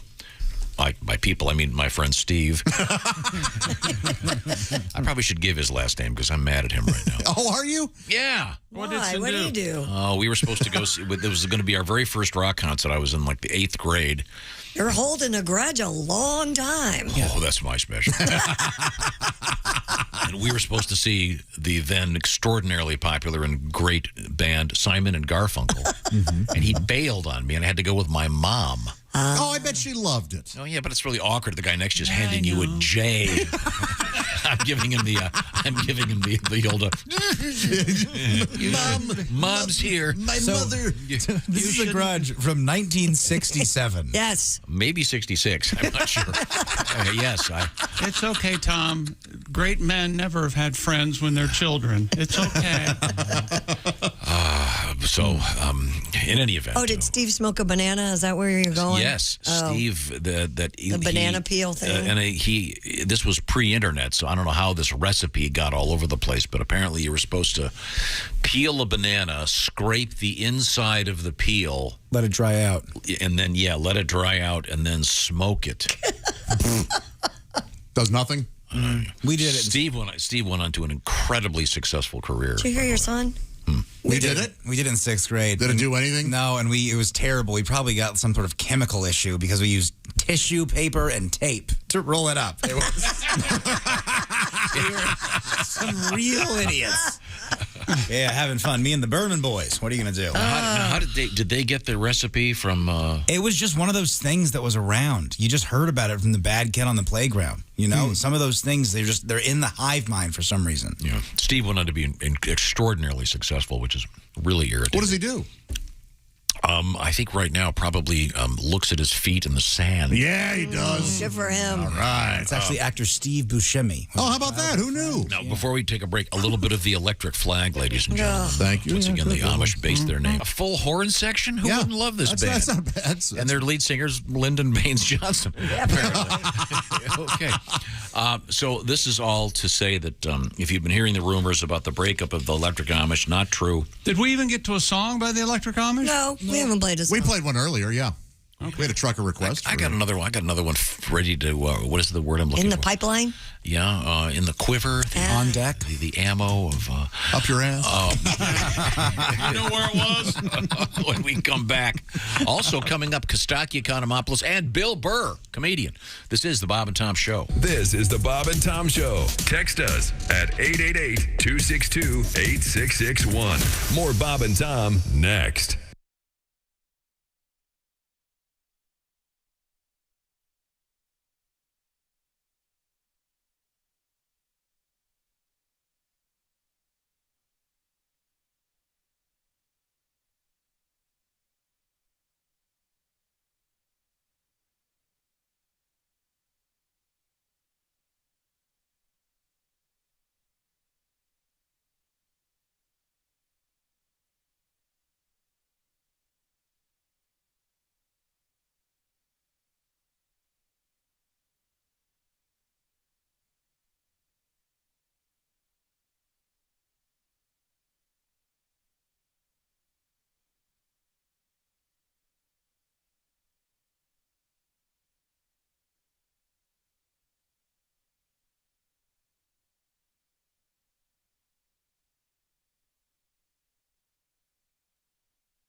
Things you hear on the Bob and Tom Show. Got this new venture. It's called Say It to My Face. Oh. Pretty good. Cool. Hey, Josh, let's say someone talks smack about you on Facebook or Twitter. Sure.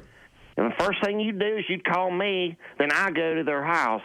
And when they answer the door, I'll just yell, say it to my face. And then I'll jack them with a blood dart right to the larynx.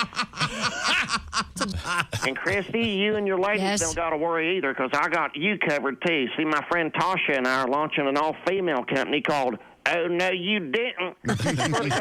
Well, it's hard to spell on the radio, but in print, it's badass. It's all hymenated. Hymenated? Yep. So the next time some chick, calls another chick an obese whale when you post your porta potty selfie on Instagrams, just give me and Tasha a call. She'll go to that chick's house and slap the spit out of her while screaming, Oh, no, you didn't.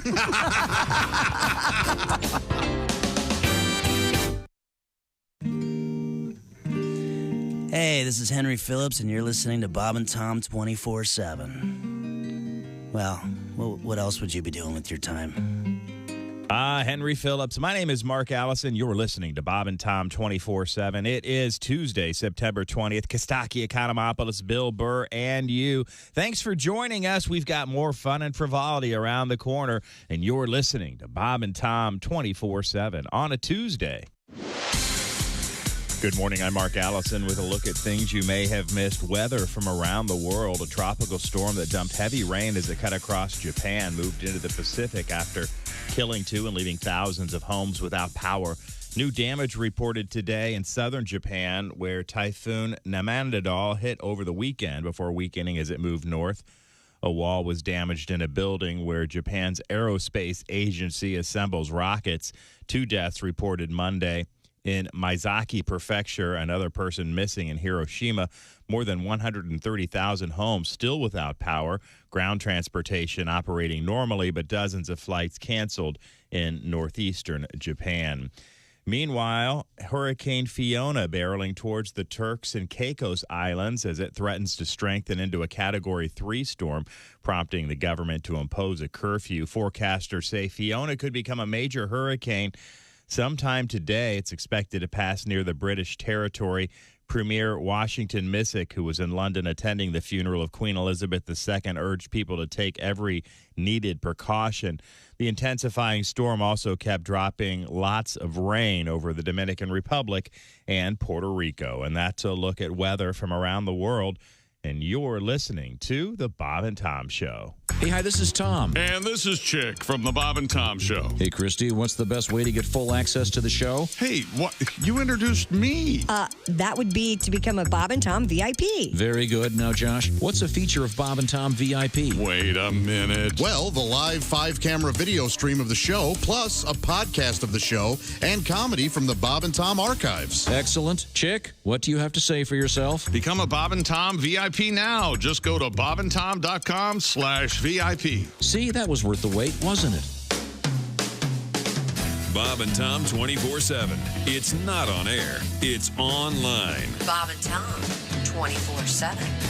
Matt Weinhold is our guest, wow. I still love Star Trek. Do you guys keep up with any of that stuff? I'm not a Star Trek Trekkie and Babylon fan, no. 5 and all that. I love all that stuff. Pretty much anything that will not get me laid, I'm into. But I actually have had sex, which sort of makes me like the Fonzie of the Star Trek convention. You know, these conventions. Oh, man, it's Matt. He's been with a girl. Right. Yeah, I actually bring a girl into these things. Say, where'd you meet her? On the internet? No. No. I met her at a bar. Whoa! We're not worthy. We're not worthy. Oh, that's great. Things are so complicated. Remember the good old days when all you needed for romance was a van and some chloroform? Sure. Yes! What happened to those days? This is Bob and Tom 24/7. Comedy, guests, Bob and Tom exclusives, and it's here on the internet. Bob and Tom 24/7. Comedian Rick Schrader. You're talking about your ex-wife. She was not big on approval. This is what I'm getting at in a roundabout way. Make sure you find the right person before you get married, because the first time I got married, I looked and I thought I found that person who would tell me those 5 words every man longs to hear. Get off me, you're heavy. But, are you done yet? That's one of us should be enjoying this. Of course, my personal favorite, when you're inside me, I feel nothing. When you're inside me, I feel nothing. I have That's to a write direct that quote. down. That is a direct quote. Oh, wow. Because we're working up there. I'm trying. You know, boy, I got it in myself that time. You know, I think I'm on a roll here. But women have such a hard time achieving orgasm. Maybe it's because you got a big, fat, sweaty guy on top of you. That would break my concentration. Mark, you're a single guy. Yeah, I tell you, though, it's tough because I got these neighbors behind me. Really? My neighbor, Gail, very... Gail? Gail is a woman who just moved. Her bedroom wall is right behind mine, and she has a new boyfriend. Mm-hmm. And I found this out. His name is Hi, fellas. This is Floyd Tucker, the over-the-road trucker. You're listening to Bob and Tom. .com. Hey, welcome back to the Bob and Tom Show. Christy Lee at the news desk. Hello. There's Josh Arnold at the Upside Sidekick chair. It's hot in here. There's Ace Cosby manning the track phone hotline hot phone. There's Willie Griswold. Pop that shirt off there, Josh. Come on. Take my clothes off. Oh, My body's hot. There's Tom Griswold. Tom, Josh is going to strip. You want to comment on that? His shirt's so tight. That's sexy. Hot. Why are you writhing as you strip? He's hot. That's how you strip, isn't it? Take with like loose wrists, and it's very weird. I strip like Emo Phillips. Take my shirt off now. Do you always wear undershirts? I do. Yeah. Why? Now, is that a full undershirt, or is that the the dicky? The kind that has no sleeves? You mean the the A shirt? Yeah, no, it's not. It's a not, full. Not full. the T yeah, it's shirt. It's an A shirt. Okay. All right. Okay. Gotcha. He wants to say it. No, I'm not going to say it. That is an unfortunate nickname. What is the wife beater? Is that it? Yeah, that would be the one you don't want. Yeah. Perfect. No, that's the name. I mean, isn't it? Okay. Why do you guys wear undershirts? That's my point. Why mine? I wear mine sort of as it has somewhat of a girdle effect. So I don't feel as loose when I have a T-shirt on. The T-shirt kind of keeps things together, and then the outer shirt is the outer shirt. Okay. And I'm the opposite. I can't stand having an undershirt on. Right. So I don't know what that means. You like a little breeze on your nips there? Yeah. Oh, there you go. Get a little air in there. I just always found it interesting that a man would wear a dress shirt and then one of those tank-like undershirts underneath the dress shirt. I had one of those, and it was made by Spanx, and it would kind of suck me in. You know, it would take my love handles in. It would take my breasts But in a could you little see bit. it through your shirt? Slightly. It Not really did what I would just wear regular T-shirts, but it was that actually does suck it in. Oh, it's form wear, Josh. It's the ladies love I didn't this. know they made those for men. I feel like I'd be uncomfortable, like I was being squeezed. I kind of like being held. Kind of like a hug. Okay. Yeah. Interesting. Let's move forward. He wants nothing to do with it. Okay. Let's see, where were we? Oh, we were discussing the Electric Amish and their tour. And I want to feature another song from the guys. Once again, they're back together. Good. I know you've probably been reading about it a lot. Between them and the Kardashians, they get so much publicity. Look for the Amish to finish their I think it's a 2-stop tour this year. And this is another one of their classics. Ladies and gentlemen, the Electric Amish.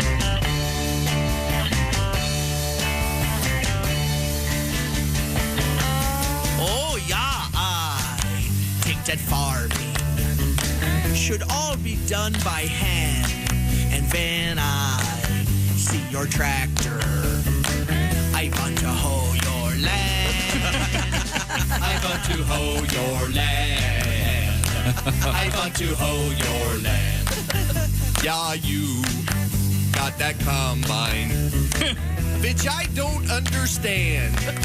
If you burnt a heathen, you'd let me hoe your land. Please let me hoe your land. I want to hoe your land. And when I'm hoeing, I feel holy inside.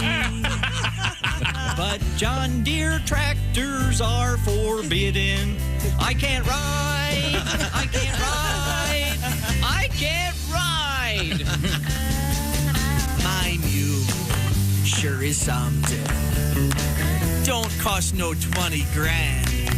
Then I feed him carrots. He helps me plow my land. He helps me plow my land. He helps me plow my land.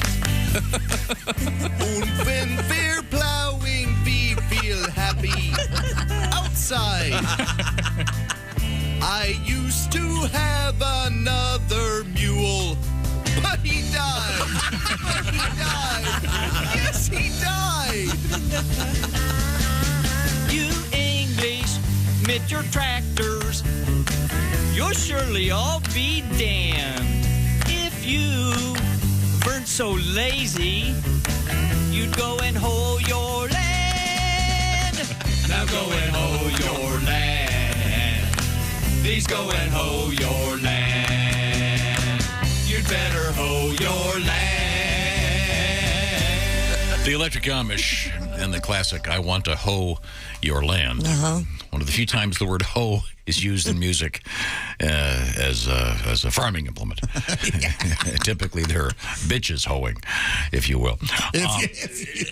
Now, we were discussing the Amish and my contention that the name the Electric Amish comes from the electric prunes. Okay, it's been debunked. And I had too much to dream last night. Which is not again, please. You don't want to hear it? Well, I was trying to think of other bands that had electric in their the Electric Light Orchestra. Yes. We established the Electric Flag, which you seem to enjoy a little bit. It's a good band. Boy, that would be, if we could get that accurately, what actually happened and what Tom hears. You know, that would be. And then, of course, the 5-man electrical band. Sure. Yes. Remember their big hit? Signs. That's been a hit 3 times. Yeah.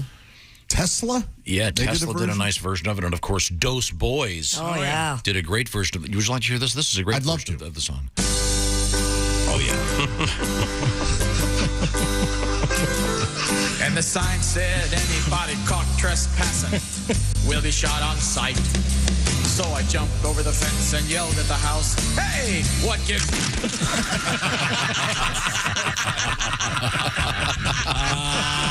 There you go, Sears.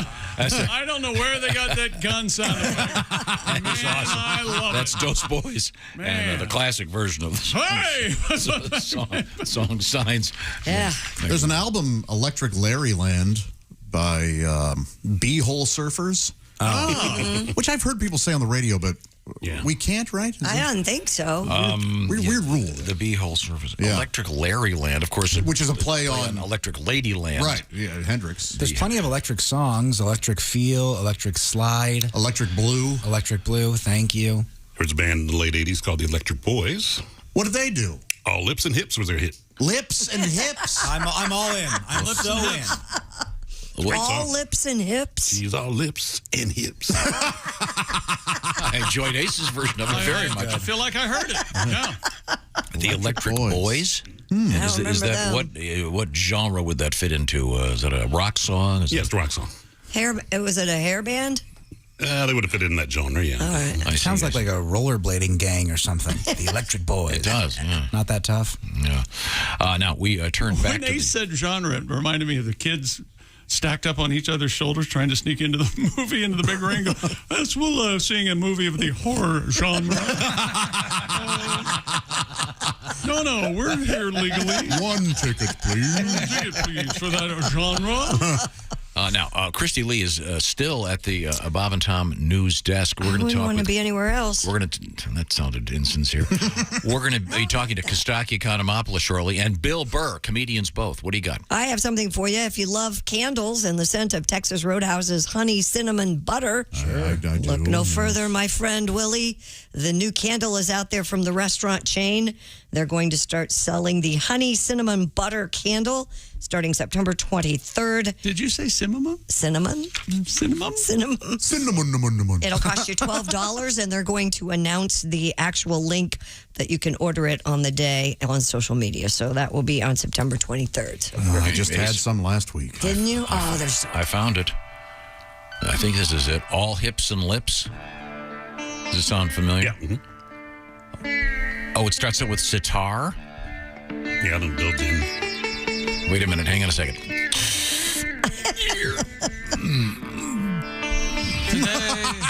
Can I skip ahead here? Today Are We Here? Here it is. Now it's bad. Was that a hit? You got to get to the hook. Oh, sorry. Hang on a second. Let me skip ahead here. Haven't we? Oh, yeah. Not bad. Still didn't get to the... Still seems more... I don't have that kind of time. I have things to I do. don't have that kind of patience. It's more like a cheer than a song, really. That's fun. Coming up, Germany's Oktoberfest is back after a 2-year hiatus. Germany's finally doing one of those, huh? Yeah. And the weird thing is, it ends like on the 1st of October. right? I never got that. Yeah, I didn't either. But it's just like a misnomer.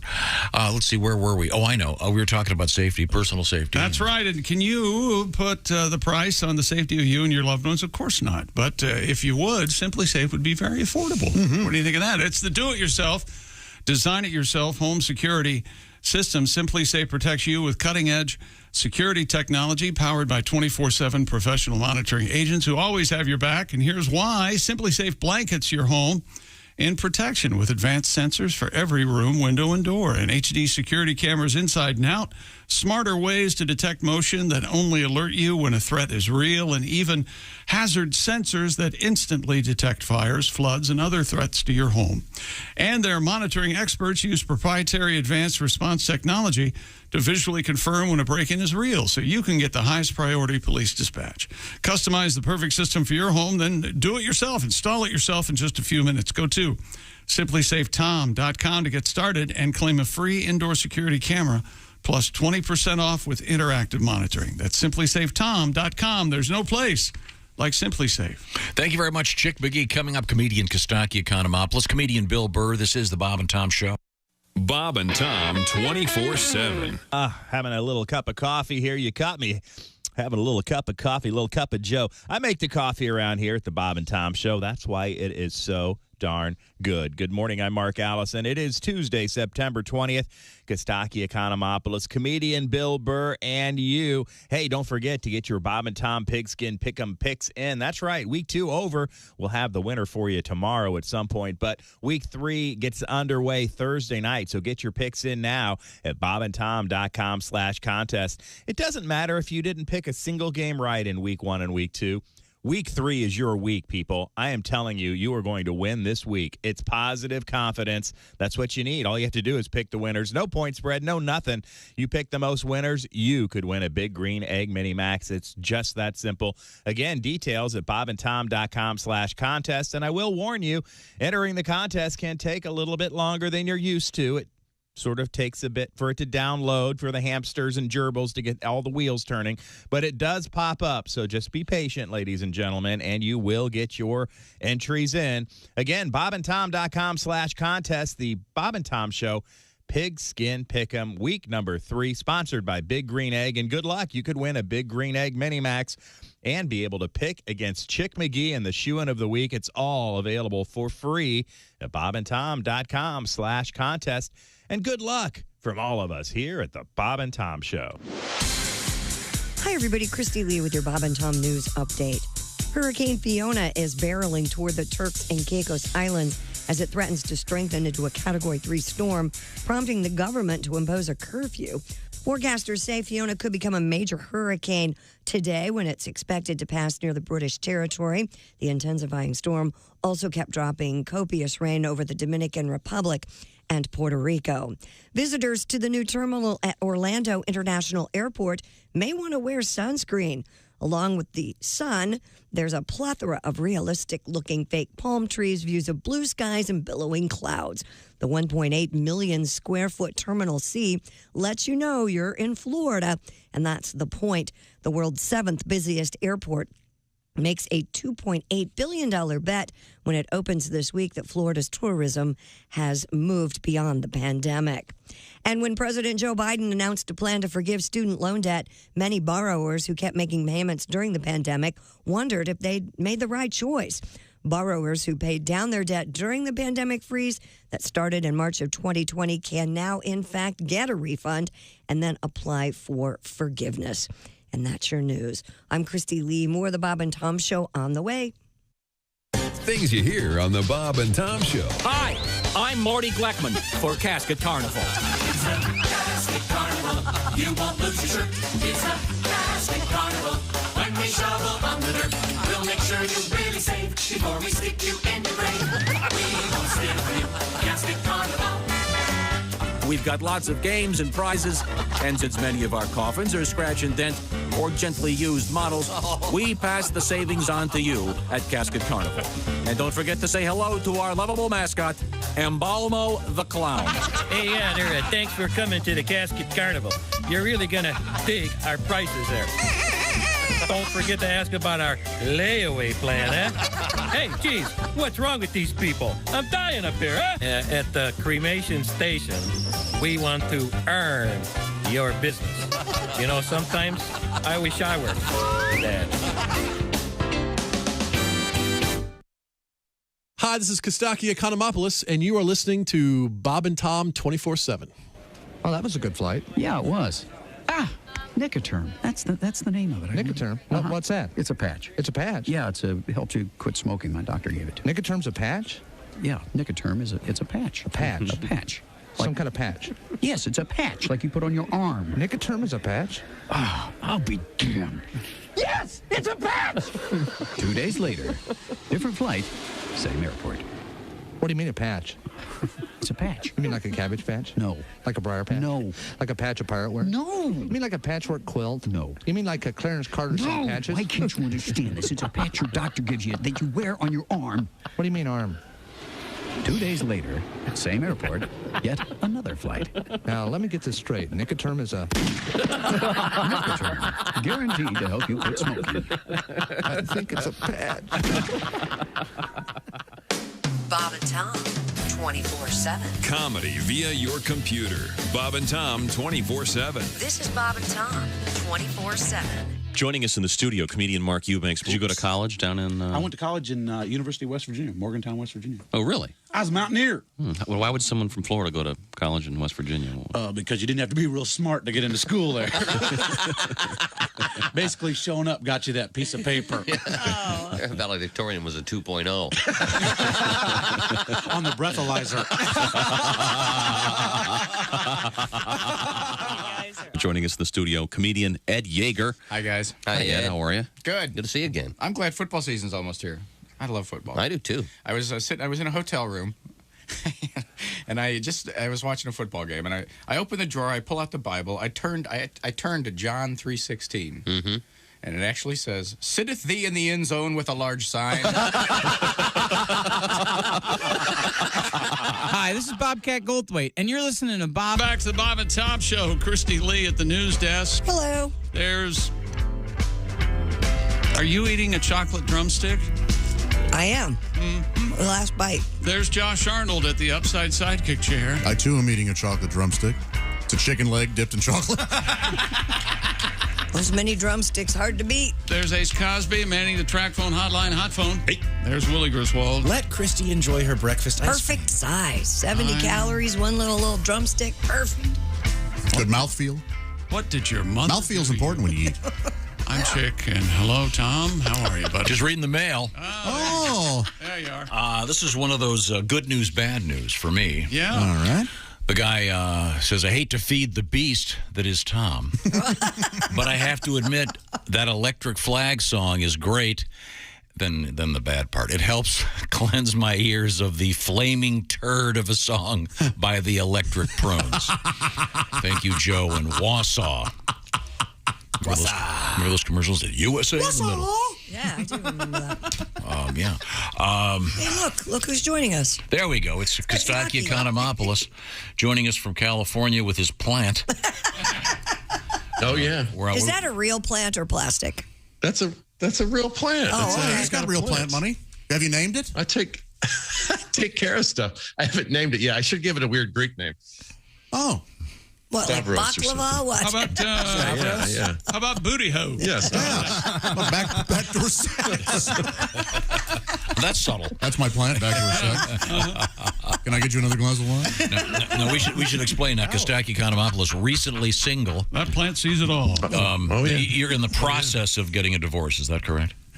Well, yeah. We're separated. We have our own places now. We're about a mile apart. It's working out great. I had a great weekend too. My brother was in town, and we went to see the Falcons here in LA, and then we accepted Emo's invite to see him open for Weird Al. Oh, that's awesome!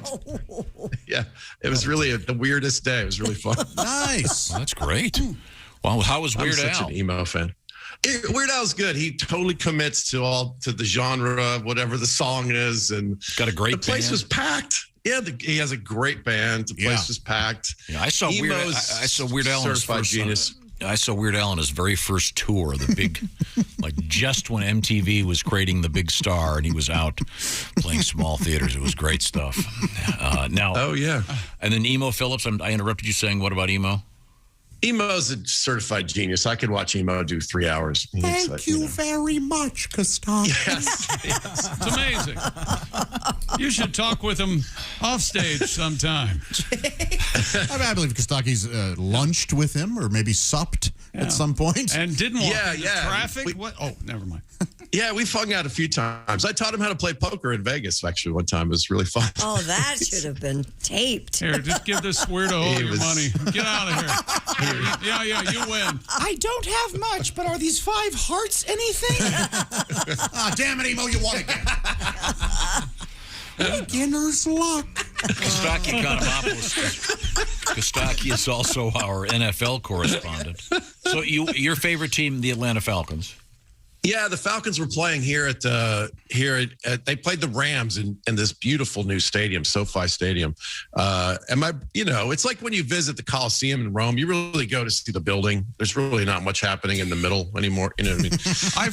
I've heard Falcons. talk that parking is like $100 there, some crazy number. Or something. Yes, we took a lift, so we skipped that step. We got a bag of beers and just took a ride down there and wandered around with all the lunatics before the game. It was great. All right.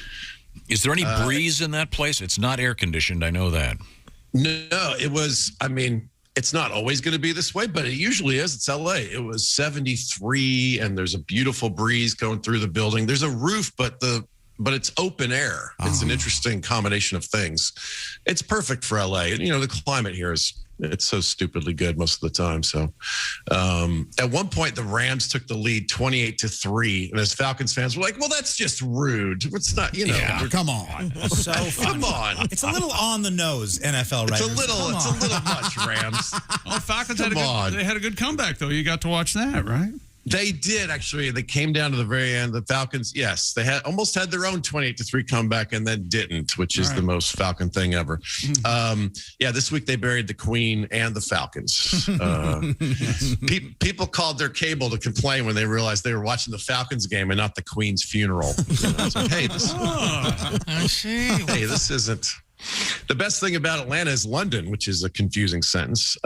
Drake London, their big rookie, looks good. Ironic that the only thing bringing spice to Atlanta is London. Flavorless meals. Yes, could you please boil that filet? Yeah, that's right. Now, Kostaki Economopoulos heads up a special joke factory, if you will, online.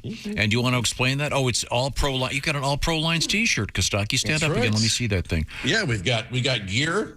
She gets shirts and hats. Oh, and mine must have got lost in the mail. Oh, okay. We'll get you some. Why not some all pro line stuff? All pro lines, and you can submit your jokes to. Is there one of those fill in the blank things this week, Kostaki, where you have? Let's see. We did one with Julio Jones. Julio Jones is out again. This guy gets hurt more than the cast of Jackass. So this guy gets hurt more than blank, and the peanut gallery goes nuts. Julio Jones is out again. This guy gets hurt more than Super Dave Osborne. See, that's fun. This guy gets hurt more than Mr. Bill. This guy gets Mr. Bill. Oh no. This guy gets hurt more than a millennial's feelings. See, those are all good. That joke was not funny at all. I'll tell you what. Yeah. Now, Kostaki, we should point out that you're going to be on the road, and it's Janesville, Wisconsin, this Thursday night at Bazinga's. Yeah. Love that venue. And then Friday in Waterloo, Iowa at the Eagles Club, and then Saturday, Mason City Limits. All right. In Mason City, Illinois. Yeah, famous club. That'll be a great time with Kostaki. Once again, Janesville, Waterloo, Mason City, all coming up in the next few days. By the way, on the docket, Chico, California, coming up. Oh, yeah. And apparently something just outside Medford, Oregon, and then Atlanta, Georgia, all there. Find out more about Kostaki online, or as my cell phone likes to call him, Kostaki. Economo Palace. The Economo Palace sounds like a really low-rent place you go have dinner, and they have the horses and the jousting. Or it's the motel outside the Taj Mahal. The Economo Palace. We're staying at the Economo Palace. It's not pretty bad. good. Ice machine's noisier than hell. Yeah. And some a-hole playing sitar all night next to it. That's where they put you up in Mason City, the Economo Palace. So let's see now. What else is happening with you, Kostaki? You got the... the Miami put up 42 points to beat the Ravens. Last time Miami scored this much, it was the 80s, and it was cocaine. Miami hasn't been this hot since Crockett and Tubbs. You see. Miami Vice, ladies and gentlemen. That score was so high, Ricky Williams asked where he could get some. That's a high score. Man smokes. Enjoys it. Yes, that good reefer. Mike Evans and Marshawn Lattimore ejected for fighting. It seems weird to fight a guy in a sport where you can legally throw him to the ground if you just wait 30 seconds. Hey, Kostaki. Evans said Kostaki, a chick was telling me what allegedly Tom Brady started the fight. Have you heard about this? Yes. He was clearly, right. Screaming What did he and yelling say? and cursing. F-U-B to Lattimore. F-U-B. Fill in all the three words. Not FUB, F-U-B. obviously. Oh, okay. The F-U, that should be fairly simple for you. Technically, I guess it would be F-Y if you were doing. And then the B is, of course, the B word. Oh, really? I'm sure you've recently had a conversation where you said F-U, or she said F-U, and then you said B. I can't say the B word. Pardon me? I mean, not out loud, but sure, yeah. We're trying to be delicate. Evans said he rushed to the field. That's what Evans said after the game. He said he rushed to the field to protect Tom Brady. Protect Tom Brady, isn't that the ref's job? What are you doing? There you go. Tom Brady, by the way, is going to take Wednesdays off for the rest of the season. It's going to help him prepare for the divorce because that's the night he'll have the kids. That's right. Every Wednesday, every other weekend, and every Wednesday. Yeah. Oh, we got to eat Subway again. The Bucks give Tom Brady Wednesdays off, and the Colts give their players Sundays off. Oh, you know what? Relax. I was nice when you had Matt Ryan for years, Kostaki. Take it easy on me. Matt Ryan, oh my goodness. He played so badly you'd think he was still a Falcon. What's happening? The Colts laid a goose egg, or as it should be known, a falcon egg. Losing 24-0 to the Jaguars. That's not adding insult to injury. That's adding ridicule to humiliation to embarrassment to insult we get to injury. All right. The Colts scored the same number of points as me, and I was drunk in a red shirt in a different city. That's the good thing about wearing a red shirt. The other fans know not to hit you. That's nice. Plus,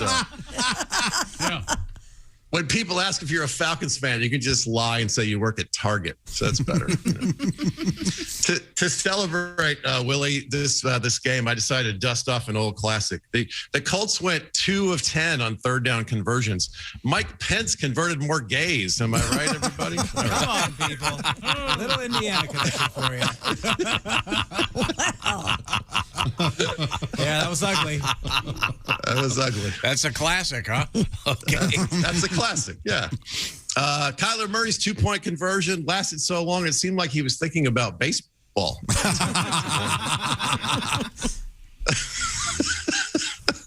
It lasted so long. Tom Brady retired and then unretired during the run. So it was a long run. Long period of time, you see. Yeah. Ordinarily. All right, we can maybe close on this one. The NFL's now on Amazon, which means the Falcons game will now come in 12 different boxes.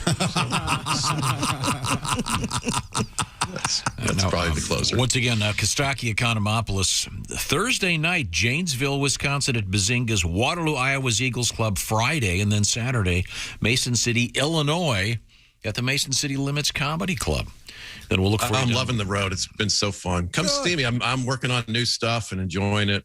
I've never been better, and I've never enjoyed it more. That's for sure. Great. Well, that's good. And then have you explored the world of dating yet? I know that in this new. I haven't. I've been busy with the kids and writing football jokes and just enjoying my, I get to decide what to do on a day-to-day basis. It's nice. Good.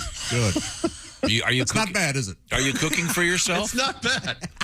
It's not bad. Yeah, I cook. I mean, I keep it simple. I'm making. I have a new recipe. My buddy taught me.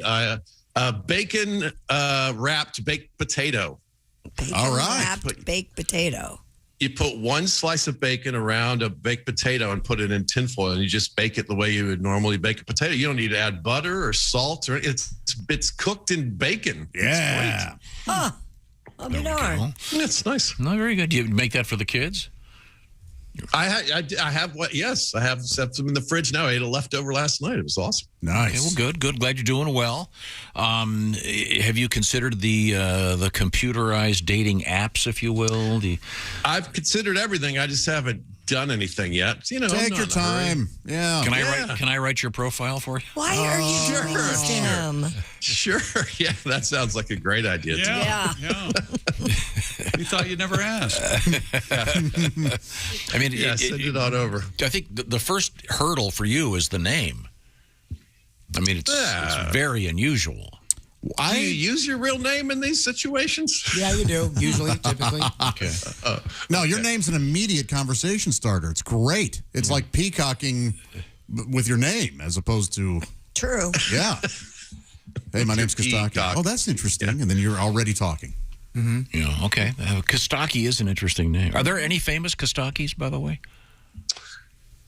Well, it's short for Konstantinos. There's a bunch of those characters floating around all over. Konstantinos. Any in the NFL? I don't think we have any. No, I don't think so. There's James. There are some Greeks. There's James Laurinaitis, and there's the most Greeks famous Greek around. in the NFL, and they went by Jimmy. Yeah. That's true. And he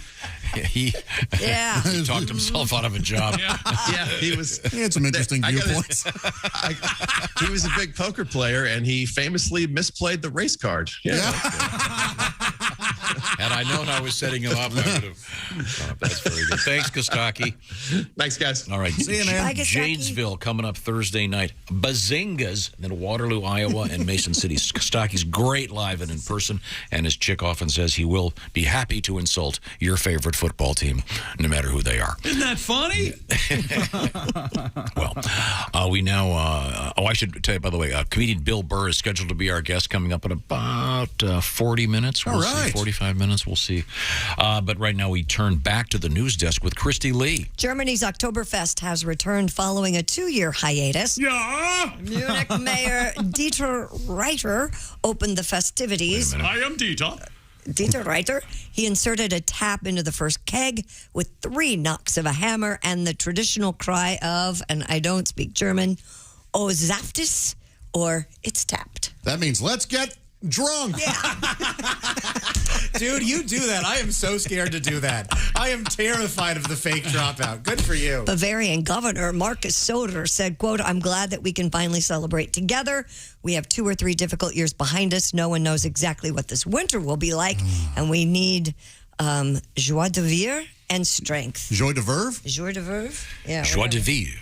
Is it vive? Yeah. That's what the French call. Why do they have? I don't know why. We're in Germany. Why are we speaking French? The same way we speak occasional phrases in French here, I think. This Do you year's like, Oktoberfest. You like Bavarian cream pies? I do. Oh, yeah. Yeah. Finishing inside a German woman? That's a crazy way to take that one. Wow. That's the Bavarian. Did you just invent the Bavarian cream pie? No, cream pie is a real genre. Very Googleable. So wait a second. This mayor's name of Munich Mayor Dieter Reiter? Dieter Reiter. Yes. I thought it was Dieter Reiter. Well, maybe it looks like it's pronounced Dieter Reiter. Oh, okay. Dieter Reiter is funnier. Yeah. What about Ohrreiter? No? All right. It runs through October 3rd if you're heading to Munich. The Lederhosen guys are glad it's back. Yeah, they sure are. Those have been sitting in the closet for a few years. You Finally still have birthed yours those. laying around? I don't know where those are. That's a good question. Where's Godwin when you need him? Because have you heard about that gang running around in those German pants? No. The Lederhosen pack. Wow. So that has to be done. Okay. That is so dumb. That's perfect. Tom's texting him. Today is National Pepperoni Pizza Day, just so in case you're looking for something for lunch today. Okay, thank you very much, Christy. Coming up, as I said, we'll talk with comedian Bill Burr. Right now, I want to ask you about your hair. Ask me about my hair. Well, your hair is great, Christy. Oh, thank you. But 42% of men experience moderate to extensive hair loss at a certain stage in their lives. Catch it early. There are options available now. Our friends at Roman want to talk to you about that. Roman, famous on this show for their delivery of certain pharmaceuticals in the world of ED, erectile dysfunction, at GetRoman.com/wood. Something different here. Roman is offering clinically proven medication to help treat hair loss from the comfort and privacy of your own home. Roman offers both prescription medication and over-the-counter treatments. Roman also offers specially formulated shampoos and conditioners with ingredients that fortify and moisturize hair to look fuller. Getting started is real simple. You complete a free online visit. Then a U.S. licensed healthcare professional will work with you to find the best treatment plan. Details, of course, are at GetRoman.com/BT show. Also, 20% off your first order. GetRoman.com/BT show. Right now, Roman has that special offer for Bob and Tom Show listeners. GetRoman.com/BT show for 20% off. When we come back, we have KFC in the news. We have a comedy robot. We'll find out. This is the Bob and Tom Show. Text us at 888-262-8661. More Bob and Tom next. State law.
Things you hear on the Bob and Tom Show. Boy, this week in Fort Mitchell, Kentucky sure has a lot of dummies in town. It's the annual ventriloquist convention. Morning, Bob and Tom Show. I'm sorry? What did you say? From the ventriloquism convention? Yeah. And I'm not moving on this. I can tell. We can tell. I can tell your lips are pretty still there. Jerry, what's the name of your partner? Timmy. Timmy? It's Julie. Can Timmy? Can Timmy speak into the phone? Hand in the phone.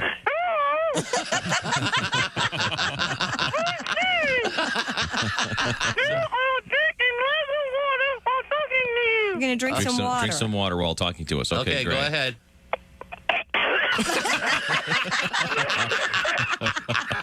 I'll have to call you back. Hey, don't say we didn't warn you. There's laughter ahead. You guys want to grab lunch? We can't go anymore. Holy That's cow. a good day's work, everybody. This is Bob and Tom 24/7. Hey, it's never too late to treat yourself at BobandTomStore.com. All the brand new Bob and Tom Show hoodies, hooded zips, that's hooded hoods with zippers, collared work shirts, the Bob and Tom Show hat. It's adjustable, fits any size hat or clothing, size small, all the way up to 5XL. Just head to BobandTomStore.com and do your shopping. Let your fingers do the walking. And ladies and gentlemen, if you have a Bob and Tom fan in your life, this is the perfect stop for you. Stocking stuffers galore. The holidays right around the corner. You can get your stuff now and be done with it. BobandTomStore.com. Enjoy shopping and tell them I said hello. Good morning. I'm Mark Allison with your Bob and Tom sports headlines. The Tennessee Titans have plenty to fix and little time to do it. Tennessee, for the first time in 10 years after getting pounded 41-7 by the Buffalo Bills. The margin of defeat, the worst in 5 seasons under Coach Mike Vrabel. Nothing went right against Buffalo. Ryan Tannehill benched after throwing his second pick, which was returned for a touchdown. The Titans' defense also torched, allowing 313 yards passing. Josh Allen throwing 4 touchdowns, including 3 to Stephon Diggs. Minnesota Vikings wide receiver Justin Jefferson, quarterback Kirk Cousins both had rough games in a 24-7 loss to the Philadelphia Eagles Monday night. Cousins just 221 yards and a touchdown. Jefferson 6 catches for 48 yards. The Vikings play the Detroit Lions on Sunday. It's an opportunity for the Vikings to show if the opening week win against Green Bay was an early season fluke or if the dreary effort against the Eagles is something that will linger on. 4 running backs rushed for at least 200 yards in the Football Bowl subdivision over the weekend. Eastern Michigan's Samson Evans, 36 carries for 259 yards and a touchdown against Arizona State. UNLV's Aiden Robbins, 227 yards and 3 touchdowns against North Texas. UAB's Dwayne McBride, 223 yards and 4 tutties against Georgia Southern. And Minnesota's Muhammad Ibrahim had 202 yards and 3 touchdowns against Colorado. Ohio State scored 77 points for the 3rd time since 2016, and Georgia has allowed 7 points or less in each of its first 3 games for the first time since 1954. Just a couple of your sports headlines. More of the Bob and Tom Show coming up. Think you know your pro football and want to put your knowledge to the test? Then play Pigskin Pick'em every week at bobandtom.com. This is your chance to win a Mini Max Big Green Egg. Just pick the winners of this week's pro football games and you could win a Mini Max Big Green Egg. Head to bobandtom.com/contest and play Pigskin Pick'em with the Bob and Tom Show. Bob and Tom 24/7. Right now we've got Burt Chalice as our guest. Did you drive here from? Yeah, I drove over and no longer driving my Yugo. You know, I had got rid of it. Yeah, I got a Yugo for a while because I bought a Yugo because I had the coupon. Sure. And it's not much of a car. You turn up the radio, the car stalls. No rear view mirror because nothing will be behind you. Believe me. You can actually tick off the Amish people. They go by and bullwhip you. Sorry, they don't have horns. I got places to go. I don't know if you know this or not. If you ever get behind the Amish, those horse-drawn carriages, they usually have that orange triangle sign on the back. I found out if you fire a softball and hit that sign, you dunk the driver. You just lose him. It's a great little highway thing to do. That's a nice little trick.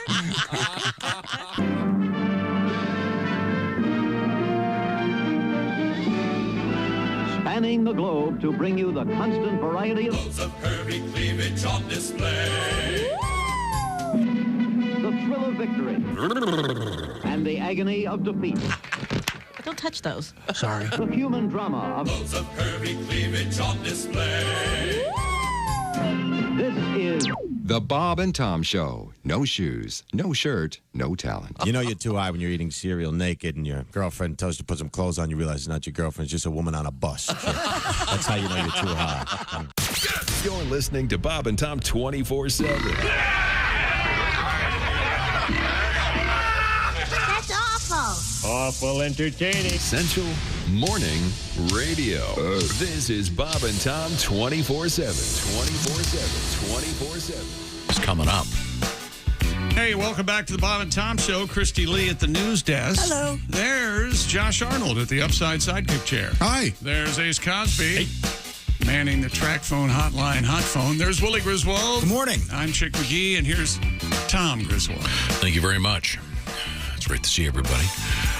Coming up, we were in Kentucky last week.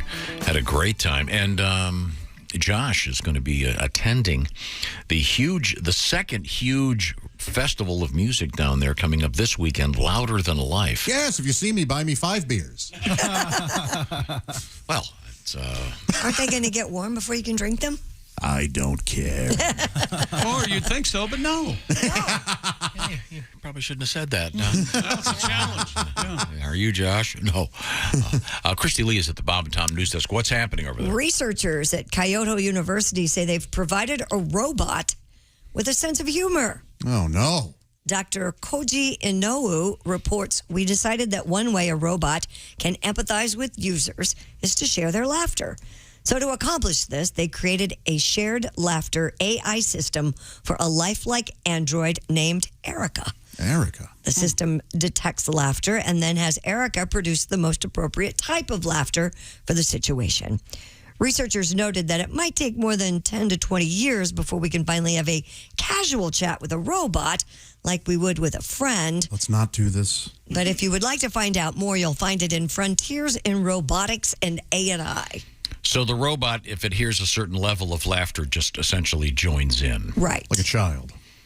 Yeah, it doesn't necessarily get the joke. No. Kind of what I do at work most times. And it works pretty well for me. Any kind of Seahawk reference I don't get, I just chuckle a little bit. Yeah. Keep it moving. And this is one of those humanoid robots, I guess, so it looks like a person, as opposed to those, for example, those robots that do surgery. That are just arms. It doesn't look like Dr. Kildare walked in. And when are we going to wake up and stop this? Yeah. Have you seen the robots dancing? And now they got a sense of humor. Knock this off. They're going to develop independent thought, and then it's over, people. Wait a minute, I got this. You're going to like this.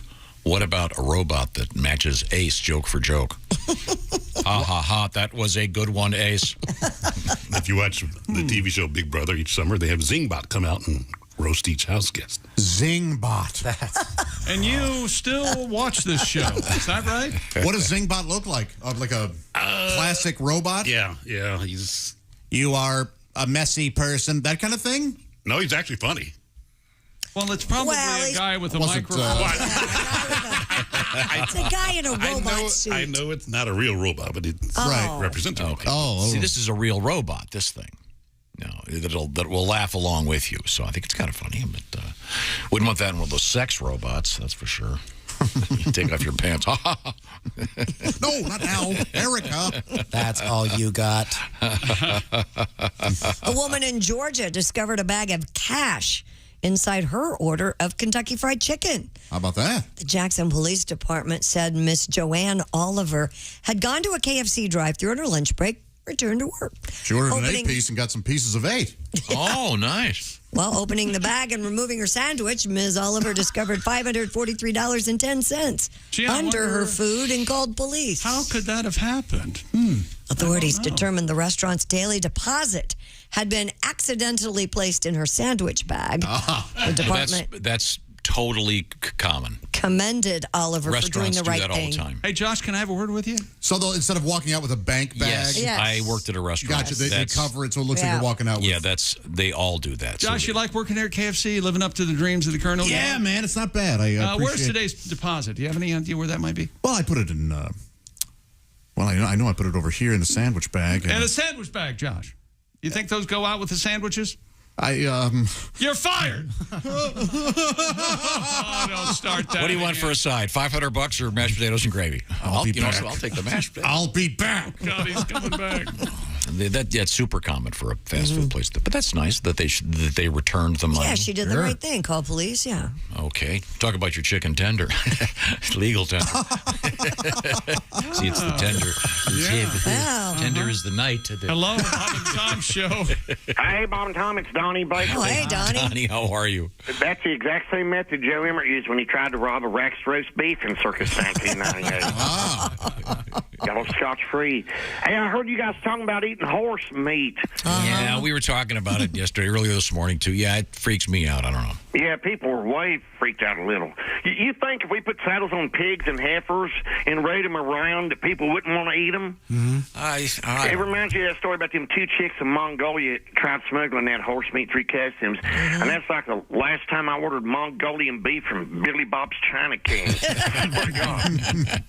Oh, Christy, it always tastes a little gamey. Yeah, I saw that article. They smuggled, I think it was 13 pounds of actual horse penis. They were trying to smuggle it in. Yeah. Oh, boy. Well, Tom, that's probably just one horse hog. Hell, mine alone tips a scale of 9 pounds. Really? And that's without goat weed and other performance-enhancing drugs. They said apparently the horse penis is ground up and used by quacks for medicinal purposes. Well, it ain't like it's marijuana, Tom. What's horse wings supposed to cure? Hoof, foot, and mouth disease? I swear to God. All I know is if I went to my doctor and he told me the only cure for a terminal disease I had was 13 pounds of horse chode, I'd be like, so what you tell me, Doc? I'm going to die? I swear to God. Good luck collecting my copay, Dick. I'll say it right to his overeducated face. Okay, thank you. Fauci. Okay, I'm better run and pack Whippy's lunch for him. Okay. Yeah, he swears they're serving horse meat in the cafeteria now, Christy, so we'll probably be in court. I'm going to go. Okay. Thank you, guys.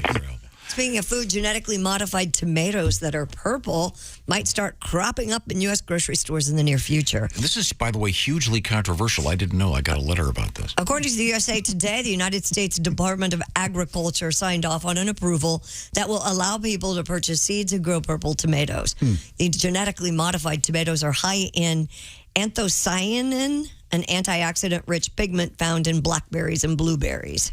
Why is it controversial? Because it's genetically modified. Well, yeah, people have problems with genetically modified food. And even if it's labeled organic at the same time. Mm-hmm. And, I mean, they label everything organic. I saw cases of organic water the other day. Oh. I'm not, I wish I were kidding. No, I'm not joking. I don't understand. I don't either. Organic water? I guess. Water's organic by nature. I don't know. I'm sure there's some legal explanation. Wow. Yeah, I got this letter from Scott in Michigan about the tomatoes. Michigan. He said, what were you going to say? Sorry, all the other states. Michigan's the only one that exists in Tom's world. Go on. There are a rainbow of colors available in the wonderful fruit of tomatoes. Yeah. Huh. He goes on to talk about how much he loves tomatoes. I kind of like the gold ones. Those are pretty good. Heirloom tomatoes. Yeah, I had delicious tomatoes just last evening. Oh, they were great, little corn. He said he enjoys an heirloom tomato, a fresh caprese. Caprese salad, yeah. Okay. Next to a nice rare steak. Delicious and delightful. That is good. But he said the GMO-enhanced purple tomatoes has been approved for human consumption, but they're very controversial. So... These are very controversial. I got a letter about it. The letter said they're very controversial. Yeah, with no explanation. So now they're very controversial. I can't stand it. I chose not to read all the details because I don't know all the details here. But again, you're talking yourself into a pit. It's insane. It says, well, see, this is one side of the story. Genetic manipulation includes certain DNA pest inhibitory qualities. Purple tomatoes are people. They're people. That's what I heard. Yes, it keeps the bugs away, is what he's telling you. Yeah, but it's apparently the organic label somewhat controversial. But that leads us back to my favorite story of the day, which is the badass nose biter that is the head of the Beyond Meat Company, who has been accused of biting a man's nose in a scuffle after an Arkansas Razorbacks Missouri State game over the weekend. Kind of a case of road rage. And the guy who runs that company, Beyond Meat, was the COO, I should say. Well, the CEO runs it. The COO. Sorry. Yeah, he's once again accused of pulling a guy in and punching him and biting his nose following a little scuffle in the parking lot. But my contention is it's kind of good PR for vegans because this guy's hair trigger badass. You think we're all weak and fragile? Yeah. No. I ain't no candy ass. Pass me a cucumber. He's been charged with felony batteries. Yeah, there you go. Anyway. Boy. Chill out, buddy. When we come back, we're a few minutes away from talking with comedian Bill Burr. This is the Bob and Tom Show. Thanks for listening to the Bob and Tom Show this morning. Even though we're not too much to look at, you can also watch the show on our YouTube channel.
things you hear on the Bob and Tom Show.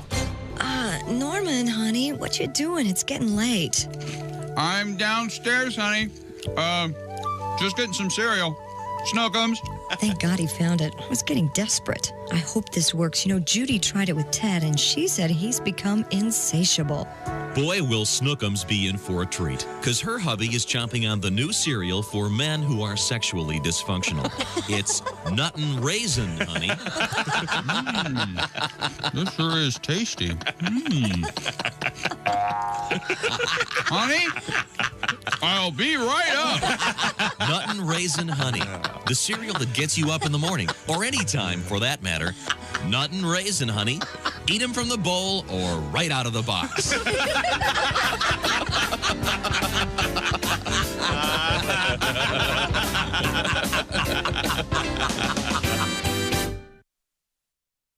Hey, everybody, this is Jimmy Pardo. You recognize my voice from the show and my face from television. You are listening to Bob and Tom 24/7.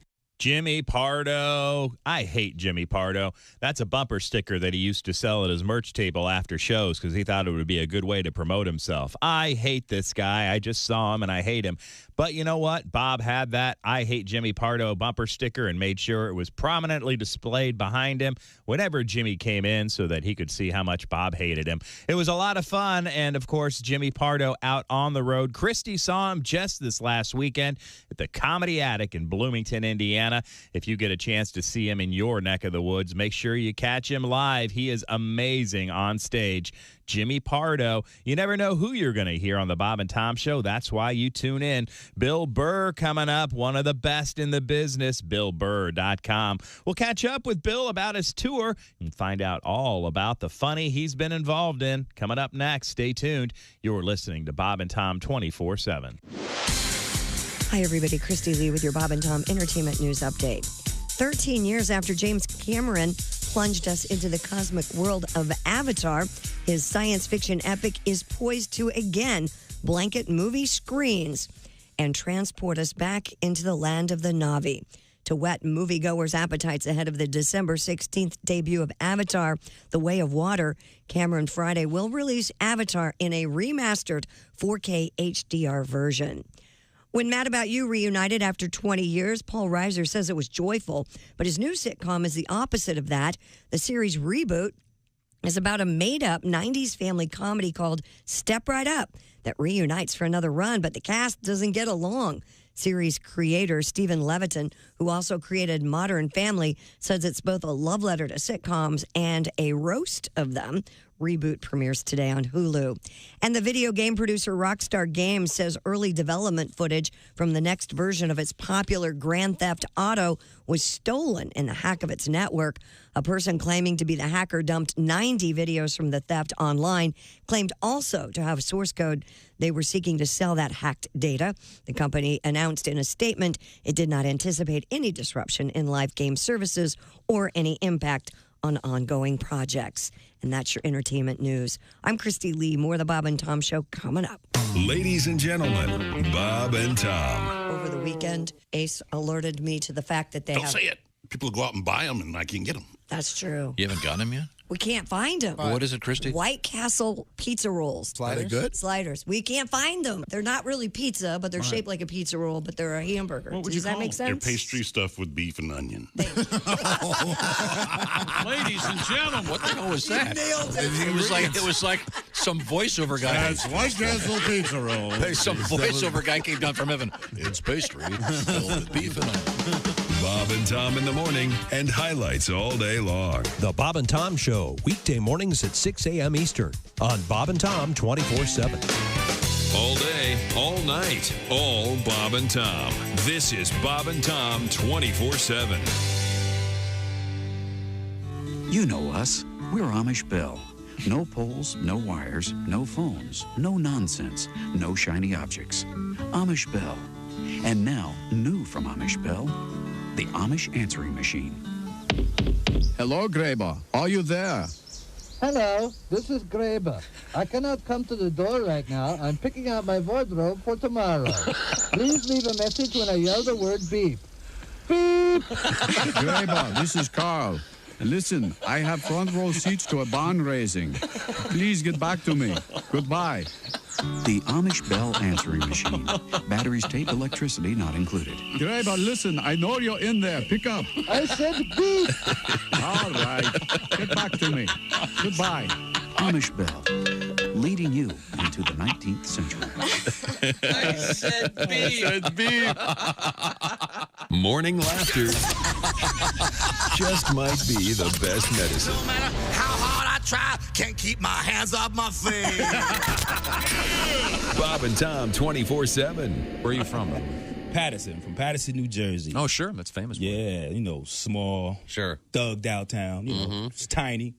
So small, we used to get robbed by people we knew. That's small. People like, stick them up. I'm like, Andre? I'm going to tell your mother, man. By the way, how is Aunt Carol? How's she doing? I'll come over for dinner. Bob and Tom.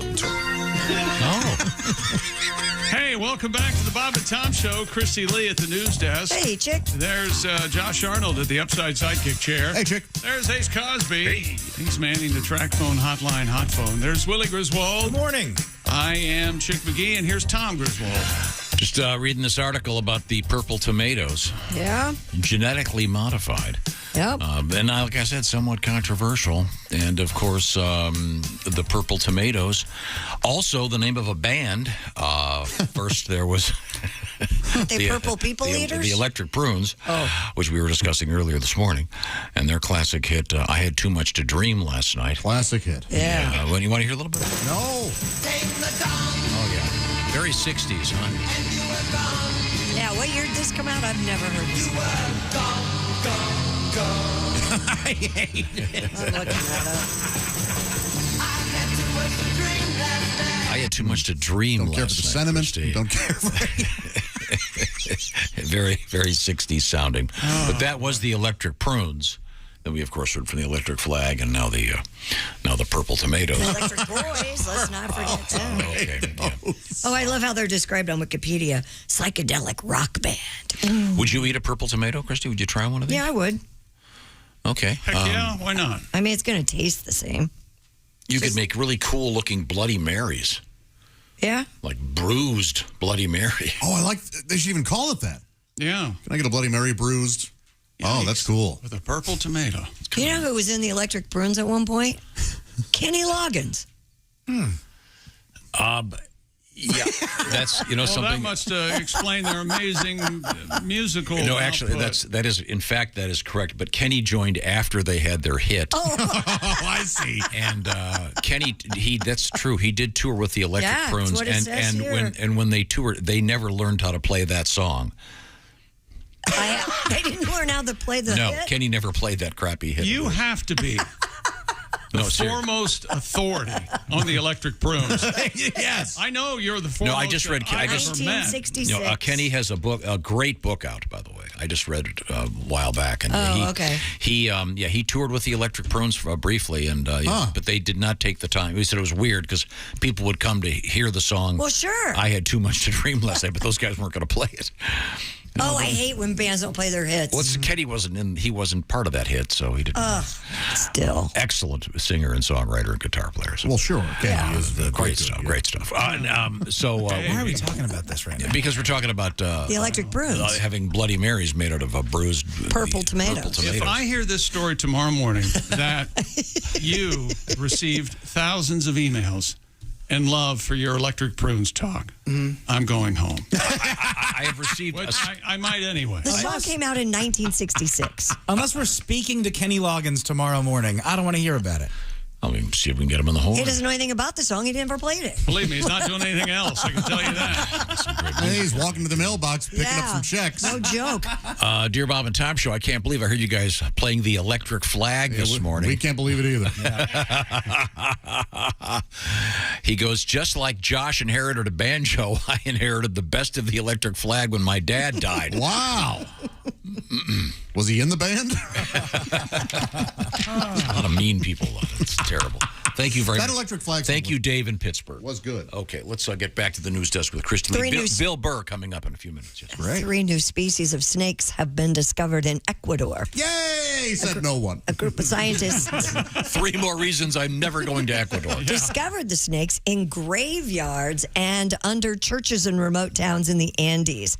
The reptiles, called graveyard snakes, burrow and live underground. Good Lord. Didn't they tour with Purple Tomatoes? Sounds like a band. Graveyard snakes. Heck yeah, it does. If you'd like more information on this, check out Zoo Keys. That would be the publication where you would Why find were they us. digging around graveyards looking for snakes? God. Do they feed on dead bodies? What? That's gross. Oh, that'd be ghoulish, wouldn't it? Yeah. I doubt it, but graveyard snakes sounds like some sex maneuver. Yeah. 85 years old, give me those graveyard snake. Well, that's what happens when you date a gilf. He got the Viagra, you see. New York, New Jersey, and Pennsylvania are launching public campaigns to help stop the spread of the invasive spotted lanternfly. Get those lanternflies out of here. A native of Asia, the spotted lanternfly was first identified in the United States in 2014. But since then, there are reported infestations in 13 states, mostly on the East Coast. Aren't they attacking wine vineyards? Rather? Not only a nuisance for people, you're right, Josh, the insect poses a danger to grapes and other agricultural crops. Do they glow in the dark? I don't know if they glow in the dark. No, but that's a good question. Lanternflies? Lanternfly? Like lightning bugs or? Yeah, why isn't I love lightning bugs. Yeah, I do too. New York City has issued kill-on-site requests, while Pennsylvania ag officials had said, kill it, squash it, smash it, just get rid of it. Where is it fireflies and where is it lightning bugs? Do we? That's a good question. Oh, they're different? No, they're the same thing, but regionally named. What we call them? Like pop and soda, I'm guessing. I don't want to bring like the crawdads show and crayfish. Yeah. You ever catch a lightning bug and you throw it on the ground and then you kind of smear it with your feet and it makes a little glow? No. You ever done that before? What a future psychopath. Hey, Tom, your son's out in the backyard killing bugs. Budding maniac. Lightning bugs are really starting to become an endangered species because they don't have a lot. There are too many lights around now. But they went, hey, we're useless? Yeah. Well, they can't find mates if they can't see each other. Too many lights, me running around. Hey, meet my Turn Nikes. your lights off at night.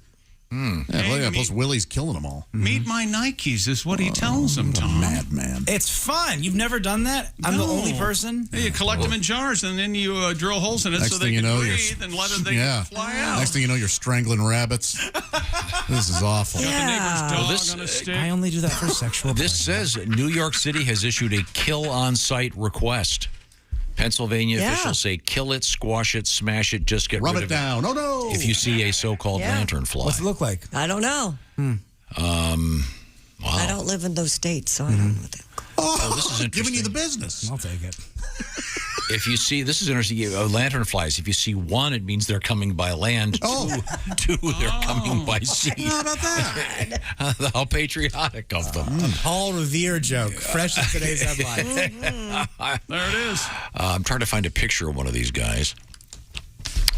They're not carrying a little Coleman lantern, are they?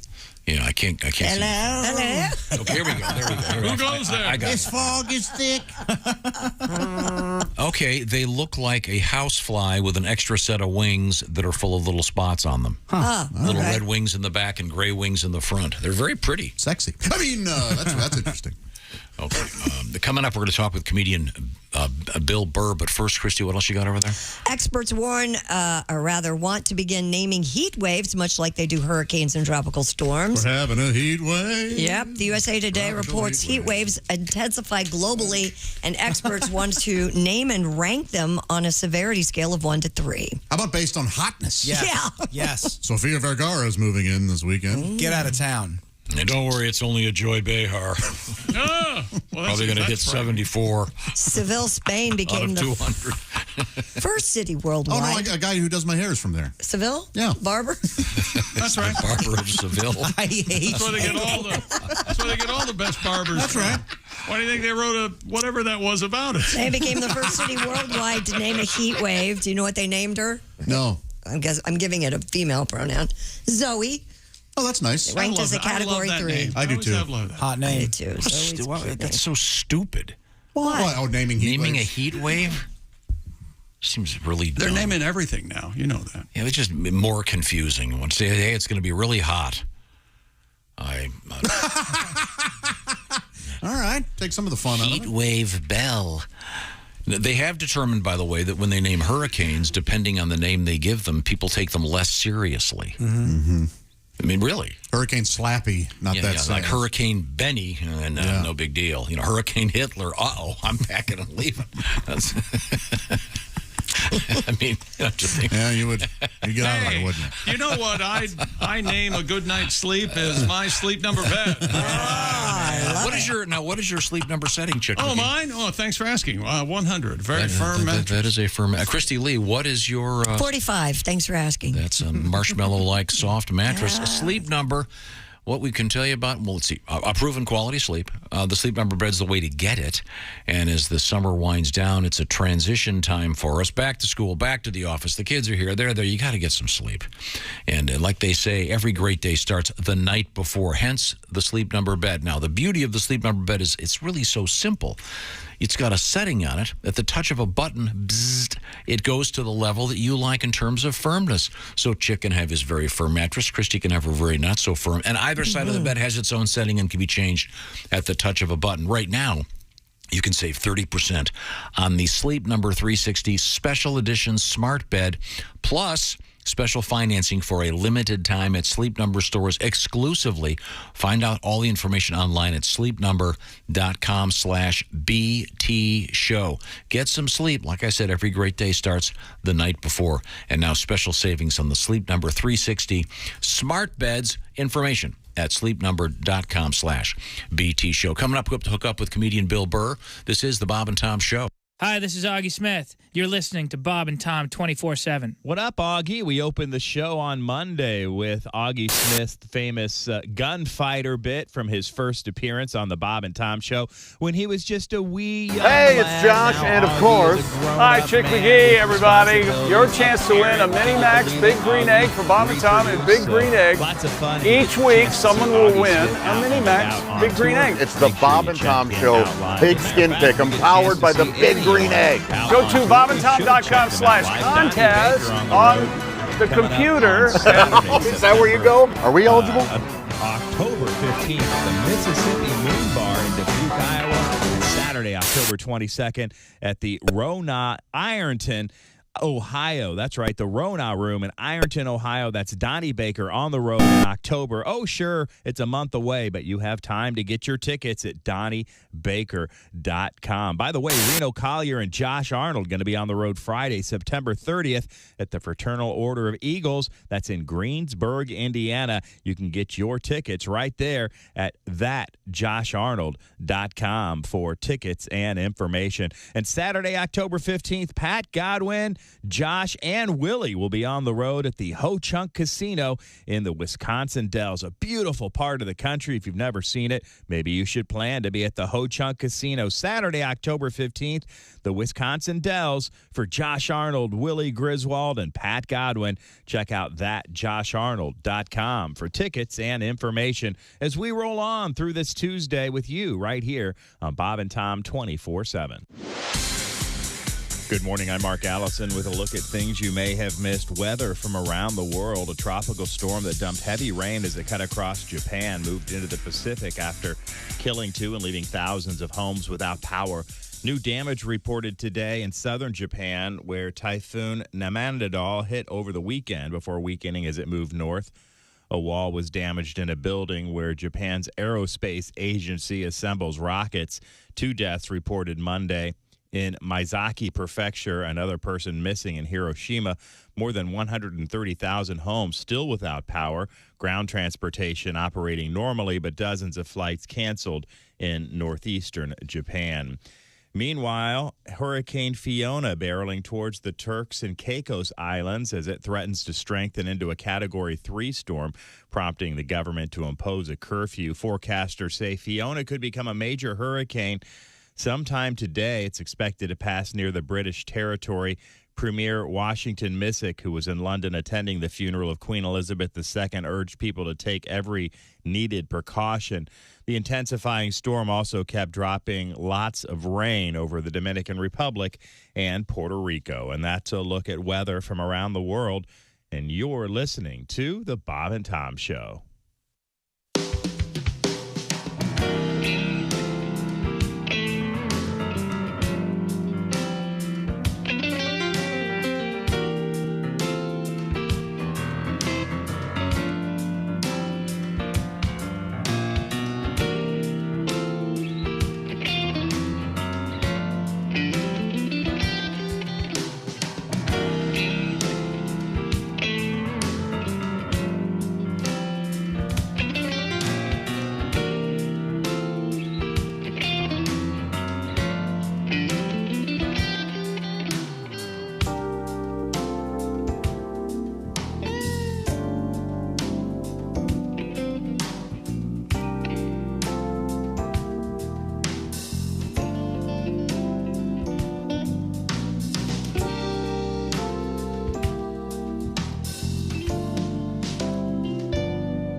Man, it's Donnie Baker, and the fact remains there's nothing better than being a VIP. And I don't mean like us dudes on Pervert Rabbit Xanadu's. I'm talking about a Bob and Tom VIP. Best thing, you'll never miss another minute of the show. I swear to God, you can hear the show here in the morning, and then because you're a Bob and Tom VIP, you'll get the podcast of the entire show, a 12-month library of podcasts, hundreds of Bob and Tom comedy tapes, and a 60-day video archive of the show. Bob and Tom VIP. You have to get it. It's state law. Hello, you're listening to Bob and Tom 24/7. This has been Chick McGee speaking. The bass player's wife was in the kitchen doing dishes, and she's listening to her son play with his trains out in the living room. And she hears him out there playing, and she hears him say, all right, all you a-holes, get off the train.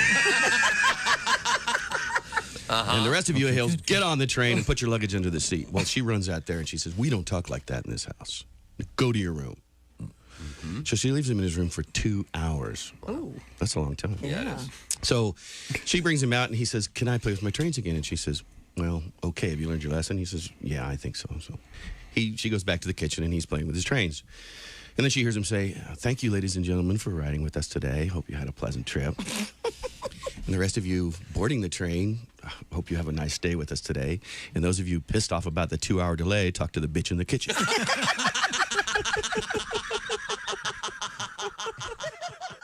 Essential Morning Radio. All day and all night. Some like Bud, some like Schlitz, but for me, it's Bob and Tom 24/7. 24/7. Hey, this is Larry the Cable Guy, and you. Hey, welcome back to the Bob and Tom Show. Christy Lee at the news desk. There's Josh Arnold at the upside sidekick chair. Hello. There's Ace Cosby. Howdy. Manning the track phone hotline hot phone. There's Willie Griswold. Good morning. I'm Chick McGee, and here's Tom Griswold. Thank you very much. And wait a minute. I'll look at There the he big is. screen. There's Bill Burr. Look at that handsome man up there. Hey, Bill. What's going on? Long time no see.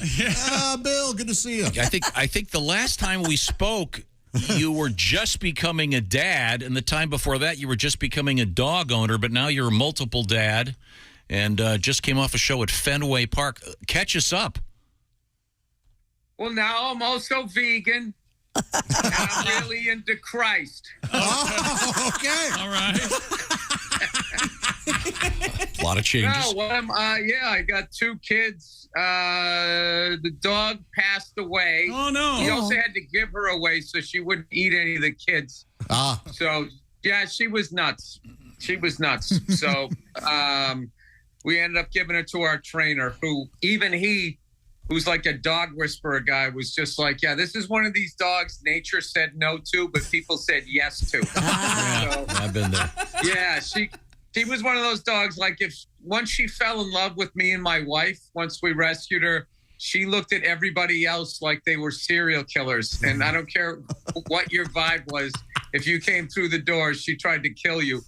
And I spent a lot of money trying to get rid of that instinct, and it just never happened. So, but she lived an amazing life. She still lived like 13 years. as a pit bull that tries to kill people, usually they put those things down pretty quick. So she was quite the she had quite the life. Are you lying down right now? Yeah, because there's like overhead lighting, and I have this Frankenstein brow. So if I don't do that, then like my eyes would be all shadowed. You'd think that my wife was beating me. Okay. Our guest is Bill Burr. Bill is on a massive tour, many stops along the way where we're on the radio right now, including Louisville, let's see, Cincinnati. I know you're going to be at in Bloomington, Des Moines, Madison, all coming up. But could we talk briefly about your appearance at Fenway Park? Yeah, absolutely. What do you want to know? Well, it had to be amazing for a guy from Boston to be at Fenway, not with a bat in his hand, but a microphone. Yeah, it was insane. And it was like literally the perfect night for like a baseball game, you know, like that perfect little breeze, nice balmy air. And everyone showed up for comedy. So it was like doing this giant comedy. It was like doing a comedy club on mushrooms where they were reacting the same way. But it's like, why is the back wall so far away? You know, it was nuts. I still can't believe it happened. And fortunately, my agent wanted to make sure I didn't get a big head. So the very next day, I started a 6-day tour. So I don't think I really even got to take it in. Now, when they give you the light at Fenway, is it just a whole rack? Do they pop the big lights on and get off stage, Bill? Like in The Natural. Yeah.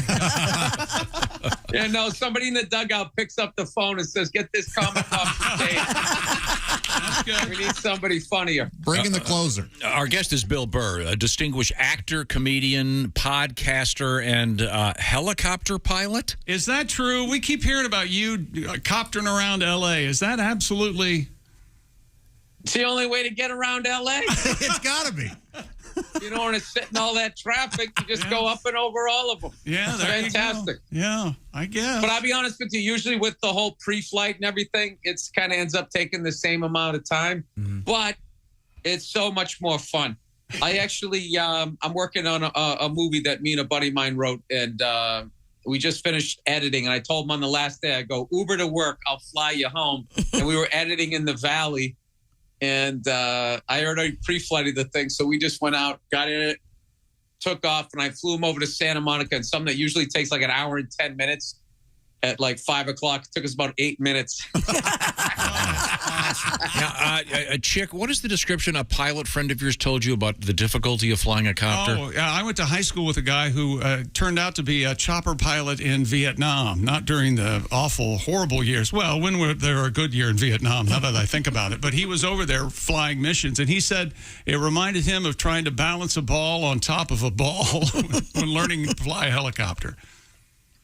Initially, it's like that, but then after a while, it's not. Listen, I'm a moron. I went to summer school every year of high school. If I can learn how to, I was worried about ground school. I wasn't worried about learning how to fly, but just knowing all the stuff that you need to know so you don't do something stupid. I was worried about that, but you know, it was something that I was into, so it was fun to learn and it was fascinating and all that. It's not that bad.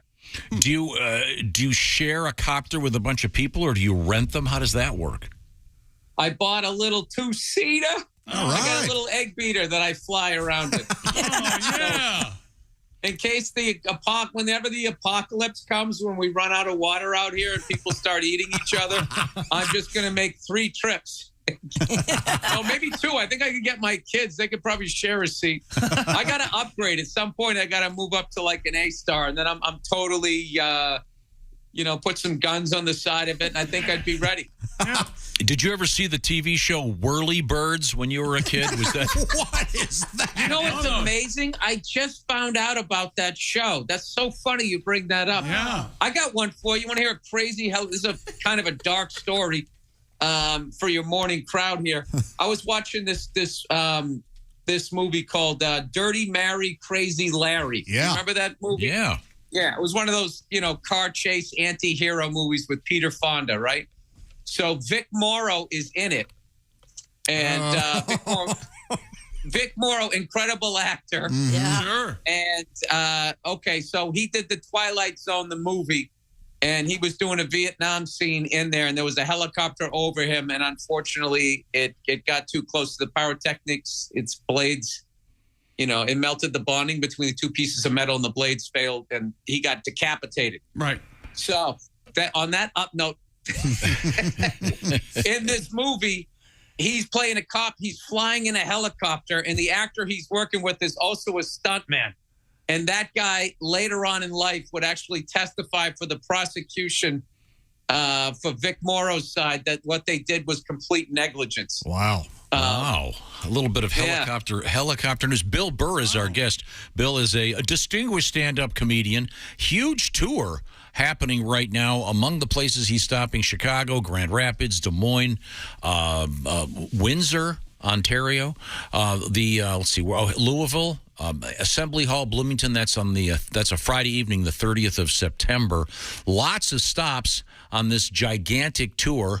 And are you going from place to place in a bus, or is it strictly helicopters? What is your current mode of transportation? Yeah, we drive. If they're close enough, we drive. If they're a little bit further, we take like puddle jumpers. That whole flying private, like there's no way to make money flying private. I don't know how people do it.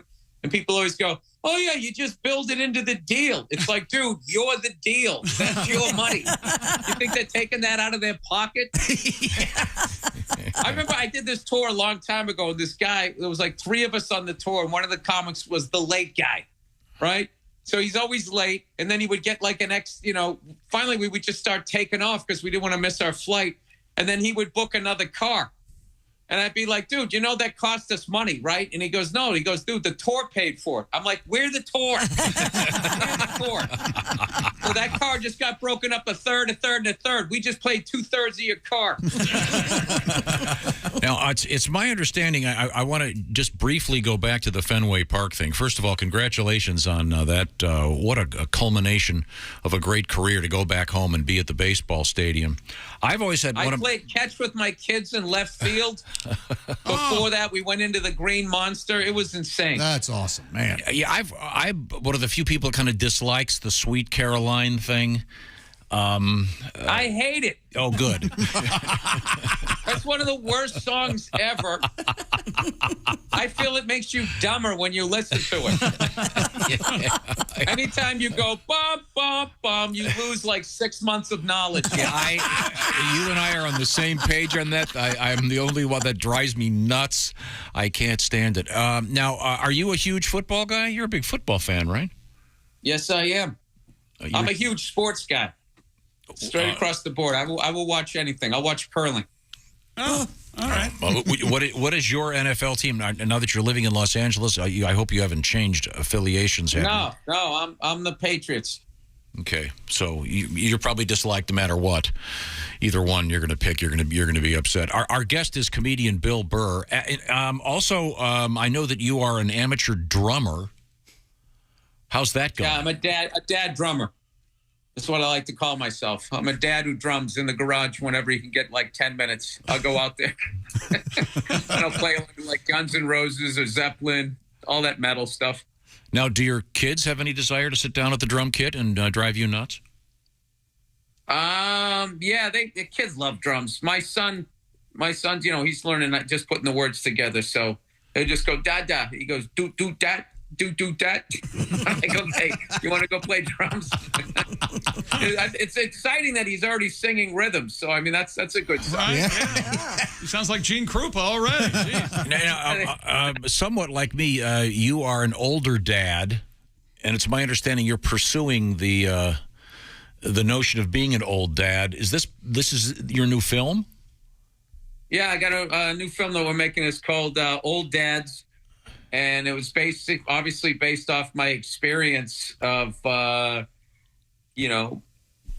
an old dad, where it's just like the generation gap I have with people that have kids my age is like insane.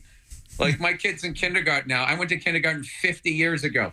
So like anything I say, people are like, what? I'm like, oh, they're over there on the jungle gym. They're like, it's called The Structure. All right. And then there's all like these you know, some of these schools we went to before we found a good school to send my kid to, because private schools out here are nuts, right? They got like metal detectors and stuff. It's like San Quentin. It's bad. It's really bad. It's one of those things where I don't understand why the public doesn't complain about it, but nobody does. So now you got to like pay like college tuition for 12 years before your kid even goes to college. But anyway, yeah. Anyway, I don't know. I'm old. I just literally forgot my train of thought. What the hell was I talking about? I was asking, I'm an old dad like you. You have a little bit of gray in your beard. Do you ever get the thing where you're out somewhere and they think you're the grandpa? They look at I got into it. This guy at one of these bouncy house places. His kid was like 3 years old and already weighed like 90 pounds, which is like child abuse. It's like, stop feeding that kid. So the kid just was coming up to my kid looking like a cyclops or something. So my kid freaked out, started crying. And the big fat kid just started smashing this toy over my son's head. And it was one of these things where there was no way for me to get in it. It was like a maze. So I just started yelling, going, hey, stop it or whatever. So this other dad got mad at me, you know, for yelling at his kid. And he looks through the structure. He's like, we good, bro? We good? Right? So I just stuck my face right up against the screen. I go, what? Because we live in a world where I can't be like, well, why don't you get your fat you-know-what of a kid to stop hitting my kid? So he goes all the way into where I am. Right? Doesn't look at me, and he starts bumping into me. No. Right? And I go, bike buddy, is there not enough room in here for you? And he turns around, looks at me, and he goes, what are you, like $180? He goes, he's like sizing me up. He goes, I weighed $180 in high school. And I'm like, yeah, and then you ate a bunch of burgers and fries. Don't act like you went to the gym. So I don't know long story short, it was all this machismo stuff that he was doing. And when he went to leave, my beard was a little longer. And he goes, all right, see you later there, Grandpa. And I go, all right, buddy, keep eating that cake. Bill Burr is our guest. It was really childish. It was really childish, and I'm proud of it. Nice. Bill speaks his mind. You can just go on that Google thing and type in Mr. Burr's name, and you will find lots of venues where you can see him live and in person, including Bloomington, Indiana. He'll be at the beautiful Yum Center in Louisville. That's a great venue, one of the great for basketball, great for concerts. It'll be great for comedy. That's coming up Thursday, September 29th. Cincinnati, Saturday, October 1st at the Heritage Bank Center, formerly U.S. Bank Arena. And Bill Burr, lots of other places, including Minneapolis, Des Moines, Grand Rapids, et cetera, et cetera. Bill, we were talking about the fact that you're one of the few people that has, for a last name, the name of a haircut. And I'm not sure. That's what we talk about, Bill. Yeah. But then it turns out this is a regional thing. Not everybody was on board with me when I said a Burr haircut is like a short haircut, sometimes called a crew cut or a butch. Buzz cut. Flat top. Wiffle. Wiffle. Now, you're currently going with the Lex Luthor with a beard look. Well, I mean, it's not by choice. Nature decided my haircut. My genes did. But you don't even leave the sides on, like I call it the Mel Cooley, which I sport, the full Mel Cooley, referencing the Dick Van Dyke Show, about the same era as Whirlybirds. Okay. You need to grab yourself a copy of Whirlybirds. You'll probably enjoy just looking at. I'd love to see it. Hey, I got a good one on my name, right? My daughter, she's 5, said to me the other day. She goes, Dad, I know what your real name is, and I go, what? She goes, Bill. And I go, how do you know that? She goes, because Mommy calls you that. And I go, all right. I go, so you know what my real full name is? And she goes, what? I go, my real full name is William Frederick Burr. And she goes, that's ridiculous. Bill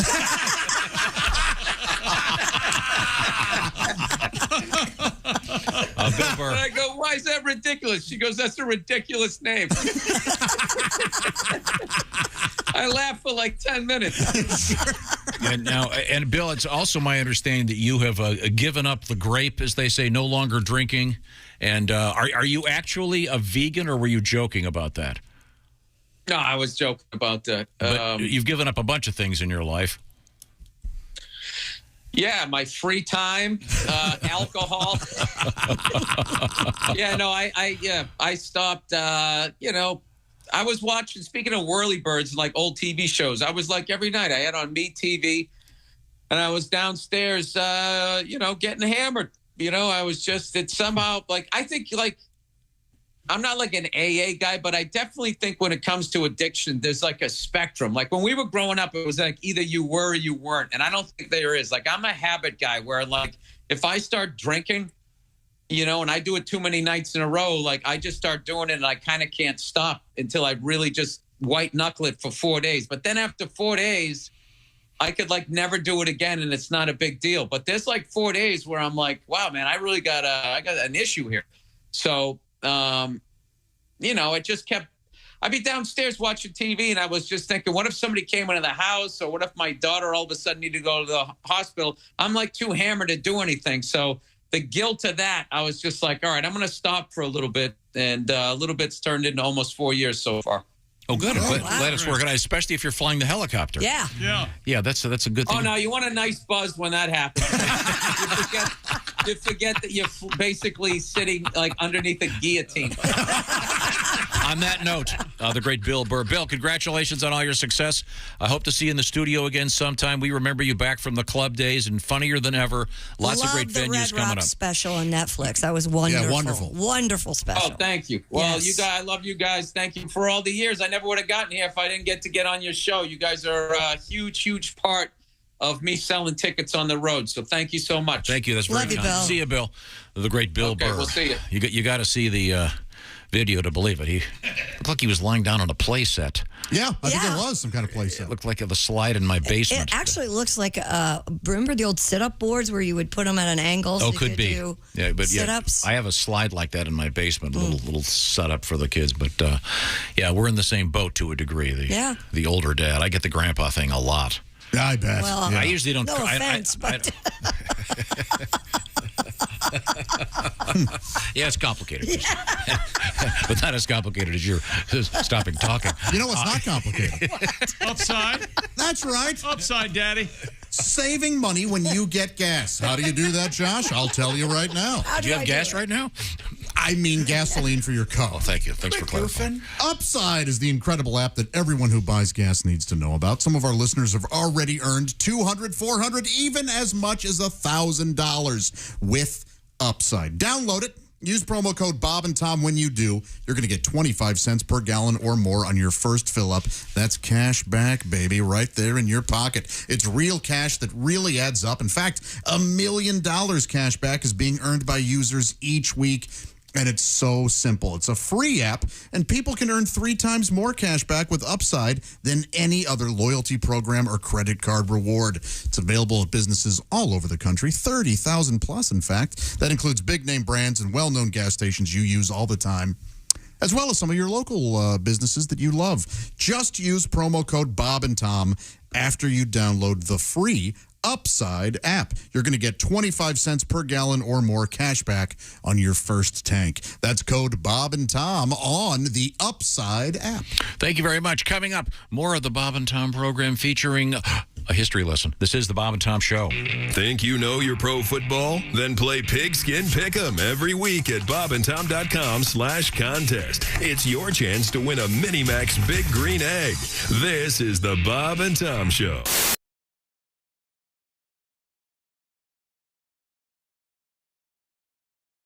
Hey, it's Josh, and of course... Hi, Chick McGee, everybody. Your chance to win a Minimax Big Green Egg for Bob and Tom at Big Green Egg. Each week, someone will win a Minimax Big Green Egg. It's the Bob and Tom Show Pigskin Pick'em, powered by the Big Green Egg. Go to bobandtom.com/contest on the computer. And is that where you go? Are we eligible?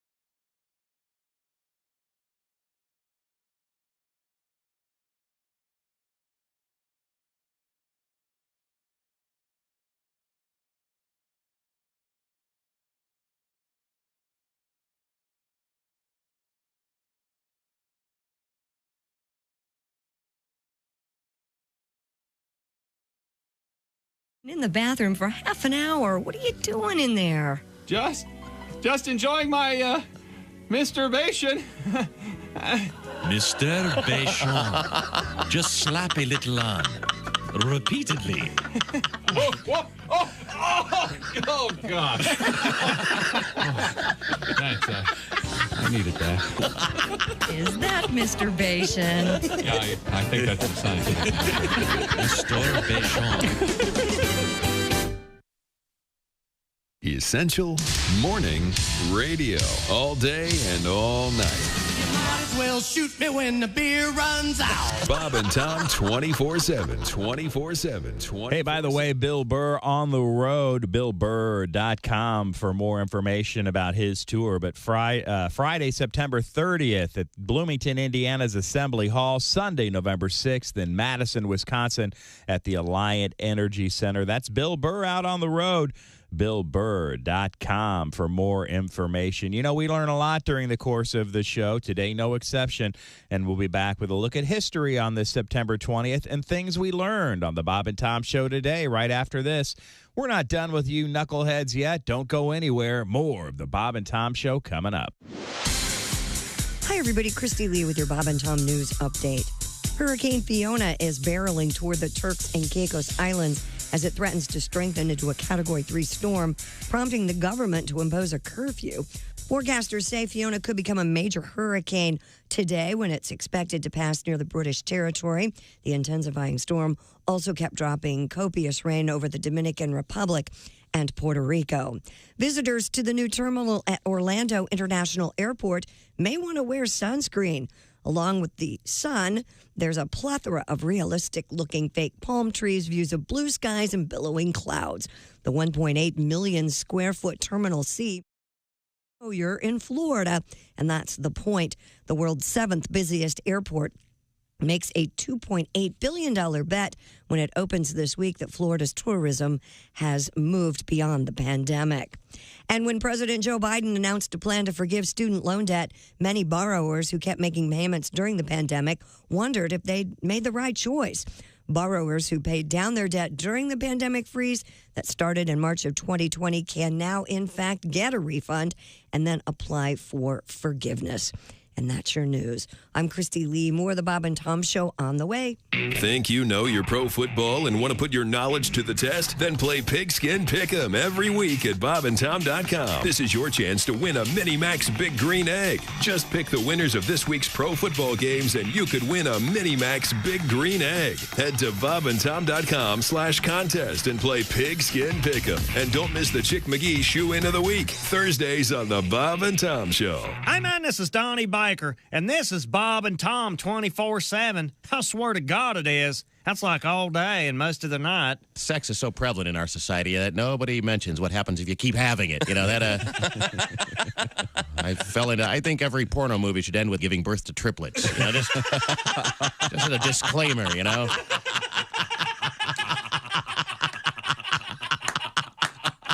So everybody knows, you know, what you get, you know.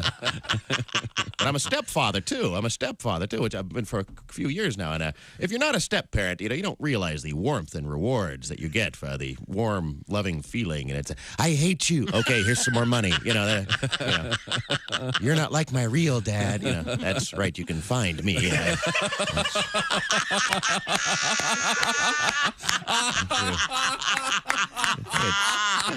Track down your real deadbeat dad and have him pay for these Barbie accessories, you know. The Essential Morning Radio. All day and all night.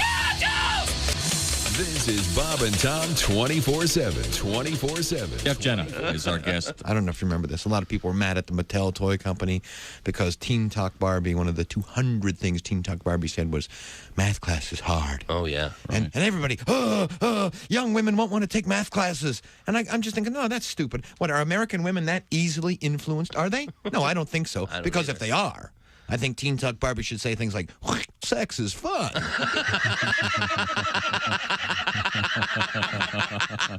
I work hard and give my husband my paycheck. I got thrown out of J.C. Penney the other day. Really? Yeah, fondling up the mannequins. You believe that? And that ain't my fault. Have you seen the mannequins in there? And they taunt you, too. They got the little short skirt on, arm up, kind of waving you over. You know what I mean? Shoot. I tell you what, if you ask me, the little whore was asking for it. Hey, folks. Boom. It's me. And you're listening to Bob and Tom 24/7. That's 24 days and 7 days a week and 24 like the show with the guy who whispers all the time and saves the world. And Bob and Tom 24/7. Mr. Bert Kreischer. Hey, welcome back to the Bob and Tom Show. Christy Lee at the news desk. Hello. There's Josh Arnold at the upside sidekick chair. Hi. There's Ace Cosby. Hey. Manning the track phone hotline hot phone. There's Willie Griswold. Good morning, gang. I'm Chick McGee, and here's Tom Griswold. Controversial day on the Bob and Tom Show. Why is that? Oh, talking about the vegan guy that busted some ass. I love that story. Oh, man. We got the controversial tomatoes. We got... Good morning, morons. Oh, hello. Hey, Christy. Hi. Just wanted to say Tom is being extra annoying this morning. Have a great day. Oh, the person took the time. Yeah. Apparently not a fan of the electric flag or of the electric prunes. That's okay. I was just trying to highlight the fact that the electric Amish are back together. Once again, the bad blood with David Crosby is over. That kicked him out of the band. He wanted to, play an acoustic set. That's enough. Time now for Today in History. Do you know what day it is without looking, Tom? I just opened it up. Today it's September 20th. Very, very good. Oh, here's a good one. Okay.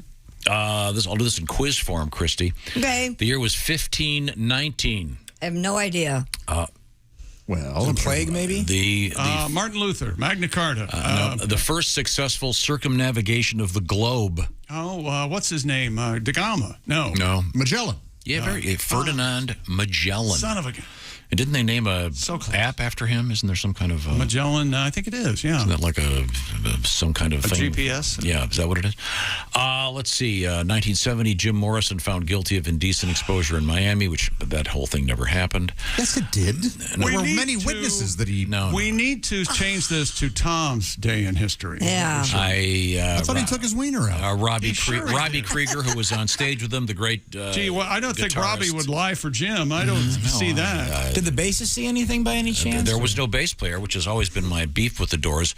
Yeah. If I had a time machine, I'd go back in time. Of all the horrible things that happened about 66, in the world, I would make sure that the Doors had a bass player who was also an alcohol counselor, Jim Big Drunk. Sorry. Let's see.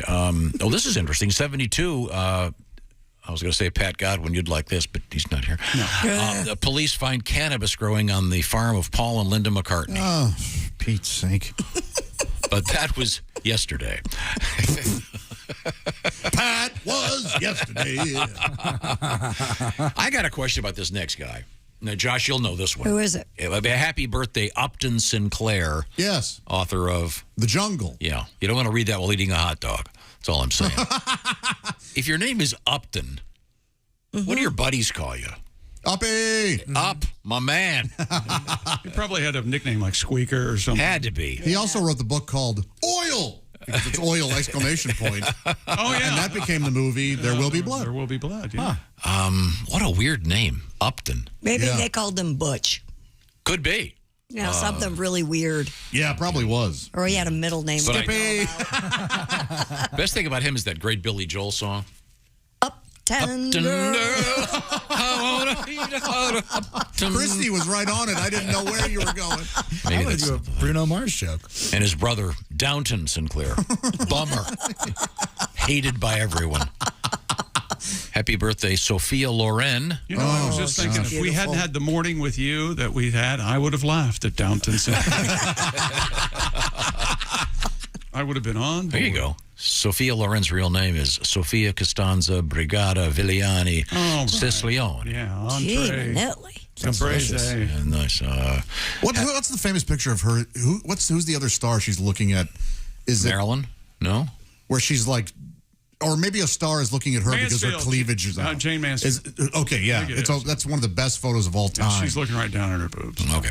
She had nice boobs. I'd look. Oh, both Mansfield? of them did. Yeah, I well, love looking at boobs. Time now for things we learned today. We started with I'll Never Smoke Weed with Willie again with Toby and Scotty. Let's see. As Willie would say, instead of smoking, hitting that good. Mm-hmm. Pat Godwin, not here today. Again. Buffalo Bills Mafia last night, jumping into a dumpster filled with empty beer cans last night for a little pregame fun. Couldn't you cut your eye? Cut anything, yeah. One of Josh's favorite bands is a group called Shovels and Rope. Very good. Good stuff, yeah. Brenda Shovels and Ryan Ropes. That's right. We ain't no candy-ass vegans. A quote from Tom today. Well, no, this vegan guy, the COO of this company, gets into a road rage incident, bites a guy's nose, allegedly. He's the CEO of Beyond Meat, and I think you got to look at a positive spin. Sure, it may be felony battery, but I think he's established the fact that just because you're a vegan doesn't mean you're a candy ass. So right? you think vegans, instead of being candy asses, they'd rather be temperamental maniacs that bite people's noses off? Yeah. Okay. It just sends a better message out there. All good. Okay. Goats screaming on the internet make me laugh. Anytime. Okay. That's exactly right. Josh is going to Louisville again this weekend for the Louder Than Life. I understand he's broadcasting live from backstage. That's not what's... Shirtless. And the Electric Amish is back together after their fight with David Crosby. So And we heard a little bit of the Electric Prunes. Don't do this. Don't do this. A little bit of 60s. Leave with Everyone that. else signed off. And the Electric Flag. I speak tonight for the dignity of man All right. and the destiny. Great song. Hippies. Killing Floor, the Electric Flag. Hippies. This is the Bob and Tom Show. Thanks for listening to the Bob and Tom Show this morning. The show is also out there for you on our YouTube channel. Watch and